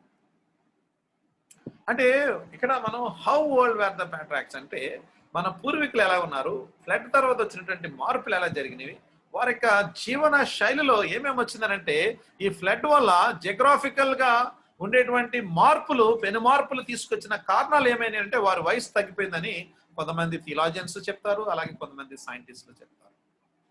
అంత మాత్రమే కాకుండా ఈ యొక్క ఫ్లడ్ వల్ల వారి జీవన విధానంలో మార్పు వచ్చిందంటారు, ఆహారపు అలవాట్లలో మార్పు వచ్చిందంటారు, దాని తర్వాత వారు ఎన్నుకునేటువంటి తీరులో కూడా మార్పు వచ్చింది అని చెప్తారు. సో ఈ మార్పుల కారణం ఏమైందనంటే వారి వయసు మీద పడింది, ఎఫెక్ట్ అయింది అని చెప్తారు. ఓకే, వాట్ ఎవర్ మేబీ అంటే వాట్ ఆర్ ద రీజన్స్ అంటే కారణాలు ఏదైనా అవనివ్వండి, కానీ వారి యొక్క అంటే వారు ఎంత కాలము బ్రతికారు అనేటువంటి విషయాలు, ఎందుకు అక్కడ ఇప్పుడు ఎందుకు ఇలాగ అయిపోయింది అనేటువంటి కారణాలు మనము చూసేటువంటి విషయాల్లో మనం చూస్తూ ఉంటాం. దాని తర్వాత ఆదికాండము 10వ అధ్యాయం ఆధారంగా నోవా యొక్క ముగ్గురు కుమారుల యొక్క విషయాలు మనం విభజన విషయాన్ని మనం ఇప్పుడు చూద్దాము. దాని తర్వాత వారు ఎక్కడికి వెళ్ళారు, ఎలా వెళ్ళారు అనేటువంటి విషయాలు చూద్దాం. ఇక్కడితో నేను ఇది ఇది ఇది ఇది చేసిన తర్వాత నేను ఆఫ్ చేస్తాను, క్లోజింగ్స్ టైం ఇస్తాను.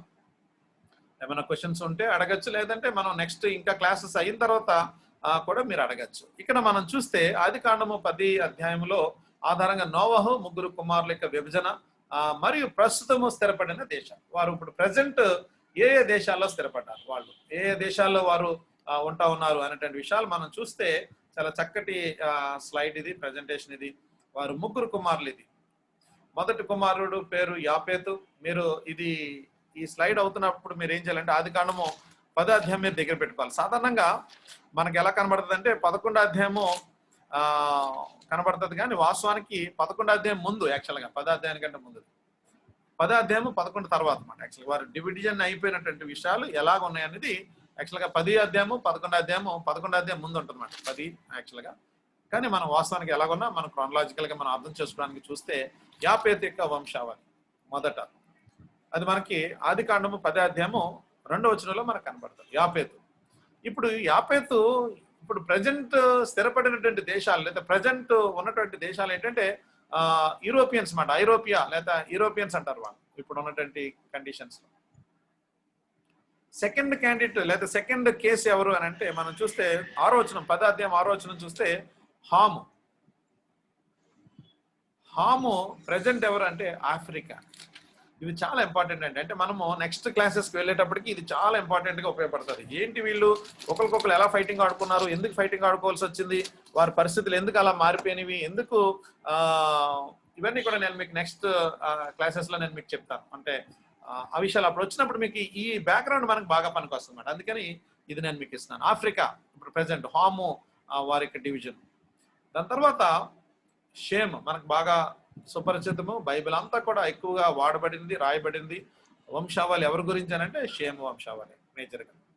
ఈ షేమ్ వంశావళి ప్రజెంట్ అంటే అరబ్స్, దాని తర్వాత యూదులు ప్రజెంట్ ఉన్నటువంటి జెరూసలేము, దాని తర్వాత ఇరాన్, ఇరాక్ ఇవన్నీ కూడా మనకు తెలిసిన విషయాలు. ఇక్కడ దీన్ని మనం ఇలా చూస్తాం.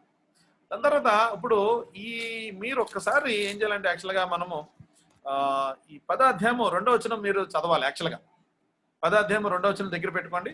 10వ అధ్యాయం మీరు తెరిచి దగ్గర పెట్టుకోండి. నేను చదువుతూ నేను మీకు చూపిస్తుంటాను ఒకటి కూడా. 10వ అధ్యాయం 2వ వచనం. యాపేతు కుమారులు గోమెరు, మాగోగు, మాదయ, యావాను, తాబాలు, మెషెకు, తిరసు అనువారు. సో గోమెరు కుమారులు అష్కనజు, రిఫతు, తొగర్మా అనువారు. ఇలా ఒక్కొక్క పేర్లు వెళ్తా ఉన్నాయి కదా, 5వ వచనం వరకు వెళ్తా ఉంటాయి యాక్చువల్గా. సో వీళ్ళు ఎవరెవరు అని అంటే గోమెర్, ఇందాక మనం చదువుకున్నట్టు ప్రజెంట్ ఇప్పుడు గోమెర్ బ్యాక్గ్రౌండ్ ఎక్కడ ఉంది అని అంటే జర్మనీలో ఉన్నారు. దాని తర్వాత మాగోగు, మీరు అక్కడ అందుకని 2వ వచనం 3వ వచనం మీరు చదువుతుంటారనమాట. గోమెరు, మాగోగు అంటే చాలా పేర్లు ఉన్నాయి, కానీ అన్ని పేర్లు మనం పెట్టి వాళ్ళందరి గురించి రాయడం కంటే మేజర్ కీ పర్సన్స్ మాత్రమే ఇక్కడ మనం. మాగోగు రష్యా, మాదై దాని తర్వాత పర్షియా ఇప్పుడు ప్రజెంట్, దాని తర్వాత తిరస్ అక్కడ మనం చూసాం ఇందాక మనం చదివినప్పుడు తిరస్ ఇటలీ. ఇలా మాట అంటే ఒక్కొక్క వంశాన్ని లేదా ఒక్కొక్క వ్యక్తి డివిజన్ అయిపోయినటువంటి విషయాలు అన్నమాట. ఎందుకు డివిజన్ అయిపోయారు అని అంటే మనకు తెలుసు ఆల్రెడీ 11వ అధ్యాయం. యాక్చువల్గా అందుకని నేను చెప్పాను మాట 11వ అధ్యాయం ముందు రావాలి 10వ అధ్యాయం కంటే క్రోనాలజికల్ గా చూస్తే. 11వ అధ్యాయంలో జరిగింది ఏంటి సంఘటన మనకు తెలుసు ఆల్రెడీ. ఏం జరిగింది, వాళ్ళు ఆకాశమును అంటేటువంటి గోపురాన్ని కట్టి మనము పేరు సంపాదించుకుందాము రండి అని అన్నారు. వాళ్ళు మనము పేరు సంపాదించుకుందాము రండి అని అన్నప్పుడు అక్కడ జరిగినటువంటి సంఘటనలో మనం ఆలోచన చేసే విషయాలు ఏంటంటే వారు కట్టడం ప్రారంభించారు. అప్పుడు అక్కడ మనం చూడండి ఒకసారి 4వ వచనంలో మనం చూస్తే ఆ ఆదికాండము 11వ అధ్యాయం 4వ వచనంలో చూస్తే, మరియు వారు మనము భూమి అందంతటా చెదిరిపోకుండా, చాలా ఇంపార్టెంట్ వర్డ్ ఇది, భూమి అందంతటా చెదిరిపోకుండా ఒక పట్టణమును ఆకాశమునంటూ శిఖరము గల ఒక గోపురమును కట్టుకుని పేరు సంపాదించుకుందాము రెండని మాట్లాడుకొనుగా. యెహోవా నరులు కుమారులు కట్టినటువంటి ఆ పట్టణమును గోపురమును చూడదిగి వచ్చెను. అప్పుడు యెహోవా, ఇదిగో జనమొక్కటే, వారందరికీ భాష ఒకటే, వారు ఈ పని ఆరంభించి ఉన్నారు. ఇక మీదట వారు చేయదలిచిన ఏ పని అయినను చేయకుండా వారికి ఆటంకం ఏమీ ఉండదు. కనుక మనము దిగిపోయి వారిలో ఒకరితో మాట ఒకరికి తెలియకుండా అక్కడ వారి భాషను తారుమారు చేయదము రండి అని అనుకున్నాను. ఎందుకు చదివి వినిపించానంటే, ఎందుకు డివిజన్ వచ్చింది అసలు వాళ్ళలో? ఎందుకు వాళ్ళు చక్కగా ఉన్నటువంటి కుటుంబంలో ఎందుకు ఫెయిల్ అయిపోయినట్టుగా అనిపిస్తుంది? లేదంటే ఫేవరెటిజం, లేకపోతే రకరకాల ఆ పదాలు మనం ఏ పదాలు వాడుకున్నా సరే, జరిగిన సంఘటన ఏంటంటే వారి జీవితాల్లో అక్కడ మనం చదివింది 4వ వచనంలో, ఆకాశం అంటేటువంటి గోపురాన్ని కట్టుకుందాము. ఇంకొక మాట ఉంది అక్కడ, 2 మాటలు ఉన్నాయి. ఒకటేమో ఆకాశం అంటేటువంటి గోపురము, రెండోది ఏంటంటే ఆ మాట చాలా ప్రాబ్లం మాట. చూడండి, ఆ ప్రాబ్లం ఏంటో తెలుసా? గోపురం కట్టుకుందాము, పేరు సంపాదించుకుందాము రెండని మాట్లాడుకున్నగా. పేరు సంపాదించుకోవడం, ఎవరి మీద పేరు సంపాదించుకుంటారు? ఉన్నది ముగ్గురే. ఉన్న వంశావళులు అక్కడ ఉన్న కొడుకులు, అంటే ఇన్ ద సెన్స్ వాళ్ళు ఉన్నది ముగ్గురే. ఒకరిలో ఒకరికి పేరు సంపాదించుకుందాం అంటున్నారా? కాదు కాదు కాదు కాదు. ఒకరి మీద ఒకరు పేరు సంపాదించుకుంటే కలిసి ఎందుకు పనిచేస్తారు? కలిసి పనిచేయరు. అప్పుడు నా గోపురం బాగుండాలంటే నేను బాగా కట్టుకుంటాను, నా గోపురం బాగోవాలంటే నేను బాగా కట్టుకుంటాను, ఆయన గోపురం బాగోవాలంటే ఆయన గోపురం కట్టుకుంటాడు. కానీ ఇక్కడ వాళ్ళందరూ కలిసి పనిచేసేది దేని గురించి అనంటే దేవుని మీద పేరు సంపాదించుకున్నారు. దేవుని మీద గొప్పగా ఆకాశం అంటేటువంటి శిఖరము. This brought the people groups into division. ఈ విషయం ఏం తీసుకొచ్చిందనంటే, దేవుడు ఆలోచన చేసి అప్పుడు కింద అంటున్నాడు కదా, పేరు యెహోవా నరుల కుమారులు కట్టిన పట్టణంలో గోపురములు చూడవచ్చిన తర్వాత, యెహోవా ఇదిగో జనం ఒకటే, వారందరికీ భాష ఒకటే, వారు ఈ పని ఆరంభించి ఉన్నారు. ఇక మీద వారు చేయదలచిన ఏది చేయకుండా వారికి ఆటంకము లేదు. అందుకని ఏం చేశాడంటే దేవుడు తారు మార్చేసాడు, లాంగ్వేజ్ మార్చేసాడు, డివైడ్ చేసేసాడు. దేవుని యొక్క ప్లాన్ ఏంటి? యాక్చువల్గా ఇంతకు ముందు మనం చూసుకున్నది ఆదికాండం 2 ఇంతకు ముందు మనం చదువుకున్నది విస్తరించండి. 2:28 మనం చూసాం. మీరు ఫలించి, ఆదికాండము 1:28 మనం చూసాం. ఆదికాండం 1:28 ఏంటో తెలుసా? మీరు ఫలించి అభివృద్ధి పొంది విస్తరించి భూమిని నిండించండి, దానిని లోపరుచుకోనండి. దేవుడు ఆదికాండంలోనే 1వ అధ్యాయంలోనే 28వ వచనంలో దేవుడు ఇచ్చిన వాగ్దానము, లేకపోతే ఇన్ ద సెన్స్ ఒక మాట, లేకపోతే దేవుని యొక్క ప్రామిస్, లేకపోతే కవరెంట్ ఏదైనా మనం అనుకున్నాం ఇందాక 1:28 మనం అనుకున్నది ఏంటంటే, మీరు ఫలించి అభివృద్ధి పొంది విస్తరించి భూమిని నిండించండి అని. మరి ఇప్పుడు వీళ్ళు ఏం చేస్తున్నారు? 11వ అధ్యాయం దగ్గరికి వచ్చేసరికల్లా ఒకటే అంటున్నారు. సో దేవుడు ఏం చేశాడు అని అంటే, దేవుని మీద పేరు కంటే వారిని డివైడ్ చేసేసి డిస్ట్రిబ్యూట్ చేసేసాడు. వారు డిస్ట్రిబ్యూట్ అయిపోయినటువంటి కారణాలు మనం చూసిన తర్వాత వారి విషయాలు మనం అర్థం చేసుకోవడానికి ప్రయత్నం చేస్తుంటే, వారు ఎలాగైపోయారు అని అంటే ముగ్గురుగా అయిపోయారు. 3 ప్లేసెస్కి వెళ్ళిపోయారు. దేవుడు ఏ పర్పస్ అయితే అనుకున్నాడో విస్తరించమని, ఆ పర్పస్ని ఇక్కడ ఎగ్జిక్యూట్ చేసినట్టుగా మనం చూస్తున్నాం. గోమెరు, మాగోగు, మాదయ్య, తెరస్సు, ఇంకా ఉన్నారు, వాళ్ళ పేర్లు ఉన్నాయి. ఇంకా మనం అన్ని పెట్టట్లేదు నేను దీంట్లో ఇంకా చూస్తే మనం తొగర్మా స్పెయిన్ కంట్రీకి వెళ్తాడు. దాని తర్వాత హామ్ సంతానంకి వచ్చేదాడు కల్లా ఆఫ్రికాకి వెళ్ళిపోయారు. వాళ్ళు అక్కడ ఆఫ్రికాలో పరిస్థితి మనం చూస్తే కూష్, చూడండి కావాలంటే మీరు మీరు పదార్థం కీ చాప్టర్ ఇది మనకి. యాక్చువల్గా ఈ కీ చాప్టర్ దగ్గర మొత్తము డివిజన్ అవుతుంది. అంటే ఓల్డ్ టెస్ట్మెంట్ అంతా కూడా మనం అర్థం అవ్వాలేనంటే ఈ పదార్థం అర్థం అవ్వాలి. ఎందుకు మీకు ఎంతసేపు తీసుకుని వస్తున్నానంటే, పదార్థంలో మాకు తెలీదా అంటే మాకు తెలుసు, మీకు తెలుసు. ఏమని తెలుసు? 3 కుమారుల గురించి తెలుసు ఆల్రెడీ. కానీ ఈ ఓల్డ్ టెస్ట్మెంట్ లో డివిజన్ జరిగిన తర్వాత వారి యొక్క లైఫ్స్ కానీ, వారి లైఫ్ స్టైల్స్ కానీ, వారు ఒకరికి ఎలాగ శత్రువులు అయిపోయారు, వారు ఎవరెవరు అనేటువంటి విషయాన్ని తీసుకురావడం కొరకు ఈ స్లైడ్ మాట. ఈ పదార్థం కానీ మనకు అర్థమైతే పాత నిబంధనలో ఆల్మోస్ట్ 70% మనకు అర్థమైపోతుంది. అమ్మో అంత బాగుంటుందా అంటే బాగుండడం గురించి మాట్లాడట్లేదు, అర్థం అవ్వడం గురించి మాట్లాడుతున్నారు. ఈ పదార్థం మనకు అర్థం అవ్వాలి. అంటే వీరు ఎవరు, మీరు ఏమైపోయారు? మీకు ఒక డౌట్ అంటే నేను అదే మనం తర్వాత మీరు అడిగినా పర్లేదు, లేదా నేనే అడుగుతాను. అదేంటంటే యోసేపుని అమ్మేసిన తర్వాత ఎవరు కొనుక్కున్నారు అని అంటే ఫరో బ్యాచ్ కొనుక్కుంది, ఆఫ్రికా బ్యాచ్ కొనుక్కుంది. అక్కడికి వెళ్ళిన తర్వాత వాళ్ళు అంతగా పాపులర్ అయిపోయి ఒక బానిసని లేకపోతే ఒక దాసుడిని కొనుక్కునేంత సామర్థ్యంలోకి వాళ్ళు ఎలా వెళ్ళిపోయారు? సాధారణంగా మనం ఇంట్లో పనులు పెట్టుకుంటే మనము ఏ లెవెల్లో అయి ఉంటే మనం పనులు పెట్టుకుంటాము అంటే పనులు పెట్టుకున్నాం అంటే పని చేయించుకోవడానికి అంటే మనకి టైం లేక ఒకటి మొదటిది అంటే ఇద్దరు జాబ్ హోల్డర్స్ అయినప్పుడు పనులు పెట్టుకుంటాం సాధారణంగా అంటే మామూలు. రెండోది ఏంటంటే బాగా డబ్బులు ఉన్నాయనుకోండి, అప్పుడు కూడా మనం పని చేసుకోకుండా వేరే వాళ్ళ చేత పని చేయించుకుంటాం. మనం చేయవలసిన పనులు వాళ్ళు చేస్తుంటారు. ఇల్లు వండడం, గిన్నెలు తోవడం, వంట వండడం, లేదా ఇంకేదైనా ఏమన్నా సఫారీ చేయడం ఏమన్నా. సో అంటే ఇప్పుడు వీళ్ళు అమ్మేయడం ఒక కారణం అయితే, వాళ్ళు కొనుక్కోవడం ఒక కారణం అయితే, వాళ్ళు కొనుక్కుంటున్నప్పుడు చాలా ఇంపార్టెంట్, జాగ్రత్తగా వింటున్నారని అనుకున్నాను నేను. వాళ్ళు కొనుక్కుంటున్నారు అంటే దాని అర్థం ఏంటంటే వాళ్ళ సామర్థ్యము ఎంత ఎక్కువ ఉంటే బానిసలను కొనుక్కొని వాడుకునేటువంటి సామర్థ్యంలోకి ఎందుకు వెళ్ళిపోయారు? వాళ్ళు కొనుక్కునేంత సామర్థ్యం ఎలాగైంది? వాళ్ళకి ఎలా జరిగింది సామర్థ్యము? వాళ్ళకి ఎలా వచ్చింది సామర్థ్యము? అంత సామర్థ్యంలోకి ఎందుకు వెళ్ళారు వాళ్ళు? ఇక్కడ చూడాలి ఇప్పుడు అదే మాట. అందుకనే చాలా ఇంపార్టెంట్. నేను మీకు అందుకనే పదార్థం చాలా ఇంపార్టెంట్ అన్నాను. ఎందుకంటే 3వ అధ్యాయం 15 వచనం చాలా ఇంపార్టెంట్. ఇందాక మనం దాన్ని చాలా క్లియర్గా ఎక్స్ప్లెయిన్ చేశాను మీకు.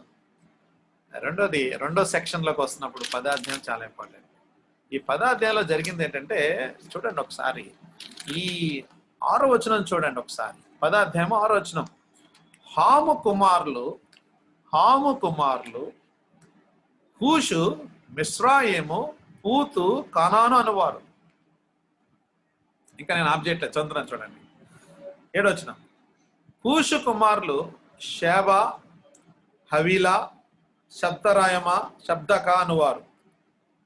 దాని తర్వాత రాయామా కుమారులు షేబా, దాదాను అనువారు. 8వ వచనం చాలా ఇంపార్టెంట్ చూడండి. కూషు నిమ్రోదును కనెను. చాలా ఇంపార్టెంట్. జాగ్రత్తగా బైబిల్ చూస్తున్నాను అనుకున్నాను నేను. 8వ వచనం, పదార్థం ఆదికాండం 8వ వచనం. కూషు నిమ్రోదును కనెను, అతడు భూమి మీద పరాక్రమశాలి అయ్యుండుటకు ఆరంభించును. అతడు యెహోవా ఎదుట పరాక్రమ గల వేటగాడు. చాలా ఇంపార్టెంట్ అండి. ఇదే మేజర్ డివిజన్ తీసుకొచ్చింది. ఇది హాము సంతానము, యాపేతు సంతానము. డివిజన్ మనకి చాలా ఇంపార్టెంట్. డివిజన్తో పాటు వారు అంతా ఫ్లరిష్ అవ్వడానికి, వెల్ ఎస్టాబ్లిష్ అవ్వడానికి, వారు పాపులర్ అవ్వడానికి, అంటే యోసేపుని కొనుక్కునేంత స్థాయిలోకి వెళ్ళడానికి ఏంటి వాళ్ళకి ప్రధానమైనటువంటి కారణము ఏంటి అనంటే 8వ వచనమే. పదార్థం 8వ వచనమే. 8వ వచనంలో మనం ఏం చదివామనంటే కూషు నిమ్రోదుని కనెను, అతడు భూమి మీద పరాక్రమశాలి అయి ఉన్నాడు. ఇక్కడ చిన్న థాట్ ఇచ్చి నేను ముందుకు వెళ్ళిపోతాను, టైం అయిపోతుంది మనకు వాస్తవానికి. అతడు భూమి మీద పరాక్రమశాలి అయి ఉండుట ఆరంభించను అంటే ఏంటంటే బలవంతుడిదే రాజ్యము. అవునా లేదు? ఇప్పుడు కూడా అదే కదా జరుగుతుంది. ఇప్పుడు ఏమైనా వేరేగా భిన్నంగా జరుగుతుందా ఏంటి? ఇప్పుడు కూడా సేమే జరుగుతుంది. బలవంతుడిదే రాజ్యం. రాజకీయ పలుకుబడి ఉందనుకోండి, మనం బలవంతులం. ఇప్పుడు యూపీలో జరిగింది అదే, లేటెస్ట్గా రీసెంట్గా జరిగింది అదే. బలహీనులను ఏం చేశాడు? బలవంతులు ఏం చేశారంటే మానభంగం చేశారు. మానభంగం మాత్రమే చేయలేదు, నడుమెర కొట్టారు, మెడ కోసారు, గొంతు నాలుకను కోసారు, ఏ చేశారు. ఎందుకు చేశారు? బలహీనుడని, బలహీనురాలని, తక్కువ స్థాయి, మాట్లాడలేరని. ఇంకా పైపెచ్చేంటి ఉందో తెలుసా వాళ్ళకి? అక్కడ సీఎంఏ వాడు. ఇంకేముంది? ఇంకా అద్భుతం కదా. ఏదైనా చేయగలడు, ఏదైనా చేయడానికి అవకాశం ఉంది. అంటే నేను ఎందుకు కనెక్ట్ చేస్తున్నానంటే 8వ వచనంలో బలమైన వాడు భూమి మీద పరాక్రమశాలు, భూమి మీద పరాక్రమంగా ఉండడానికి ఆరంభించినట. అంటే ఎప్పుడైతే బలం ఉందో కొంచెం బలము తక్కువ ఉన్న వాళ్ళని మనం ఏం చేస్తామంటే స్మాష్ చేసేస్తాం. సేమ్ యూపీలో జరిగింది, అదే జరిగింది కదా. హైదరాబాద్లో జరిగితే ఏం చేశారు? కాల్చేశారు. ఇప్పుడు కాల్చగలరా వాళ్ళని? అడగండి ఒకసారి. మిమ్మల్ని ఏం రెచ్చగొట్టట్లేదు, చిత్రులు చెప్తున్నాను నేను థాట్. ఇప్పుడు కాల్చగలరా వాళ్ళని? ఎందుకు కాల్చలేరో తెలుసా?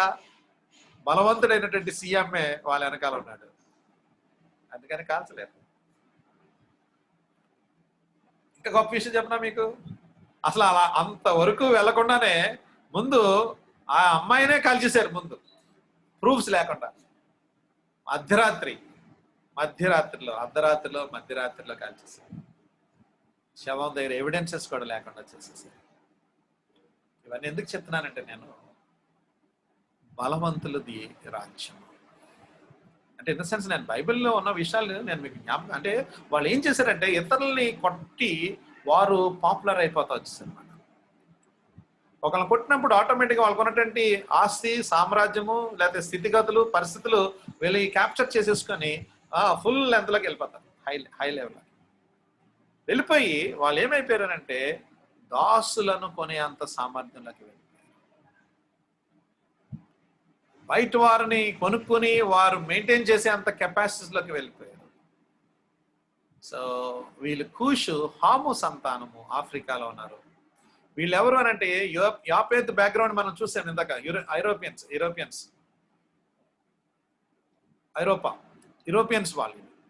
వీళ్ళు టోటల్గా మీరు ఒకసారి చూడండి, జర్మనీ కానీ, రష్యా కానీ, పర్షియా కానీ, ఇటలీ కానీ, స్పెయిన్ కానీ మీరు చూస్తే ఒకసారి బ్యాక్గ్రౌండ్, దేవుడిని ఏమైనా నమ్మే సోర్సెస్ అంటే ఇన్ ద సెన్స్ అంటే వారు ఎథిస్టిక్ కంట్రీస్ మాట, దేవుడిని నమ్మలేని రాజ్యాలుగా లేదా దేశాలుగా అయిపోయినాయి.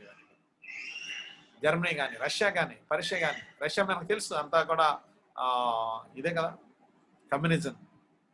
ఇటలీ, స్పెయిన్, చాలా మంది చిన్న చిన్న పిల్లలు చచ్చిపోయిన ఫోటోలు మనం చూస్తాం లాస్ట్ టైం వార్ జరుగుతున్నప్పుడు కూడా. అంటే దేవుడు వారికి అంటే ఏమైపోయిందని అంటే వారు దేవుడు నమ్మలేనటువంటి స్థితిగతుల్లోకి వెళ్ళిపోయారు. తండ్రి ఒకటే, తండ్రి నోవాహే, చాలా విషయాలు చెప్పాడు, బలి గురించి చెప్పాడు, అర్పణల గురించి చెప్పాడు, అన్ని చెప్పాడు, కానీ నమ్మలేనటువంటి పరిస్థితులు. సో కూషు ఐథియోపియా ఇప్పుడు ప్రజెంట్, దాని తర్వాత మిస్రాయిం, అక్కడ పేర్లు ఉన్నాయి, ఐగుప్తు ఇప్పుడు, దాని తర్వాత పూతు మనం అక్కడ ఇందాక చదివాము, ఆఫ్రికా, దాని తర్వాత ఫిలిస్టియన్స్, దాని తర్వాత ఇది పాలస్తీనాగా ఉన్నది ప్రాంతం, దాని తర్వాత షిన్ అంటే చైనా లేదా ఇండియా. 17 వచ్చిన మీరు చూస్తే యాక్చువల్గా షిన్ అది షినైట్స్ అని ఉంటుంది యాక్చువల్గా ఇంగ్లీష్లో. ఆది కాండం 10-17 మనం మీరు చూస్తే 16-18 కలిసి ఉంటుంది యాక్చువల్గా.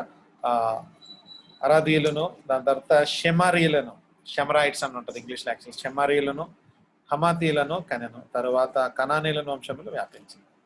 సో షెమరాయిట్స్ యాక్చువల్గా షిన్ అనేటువంటిది.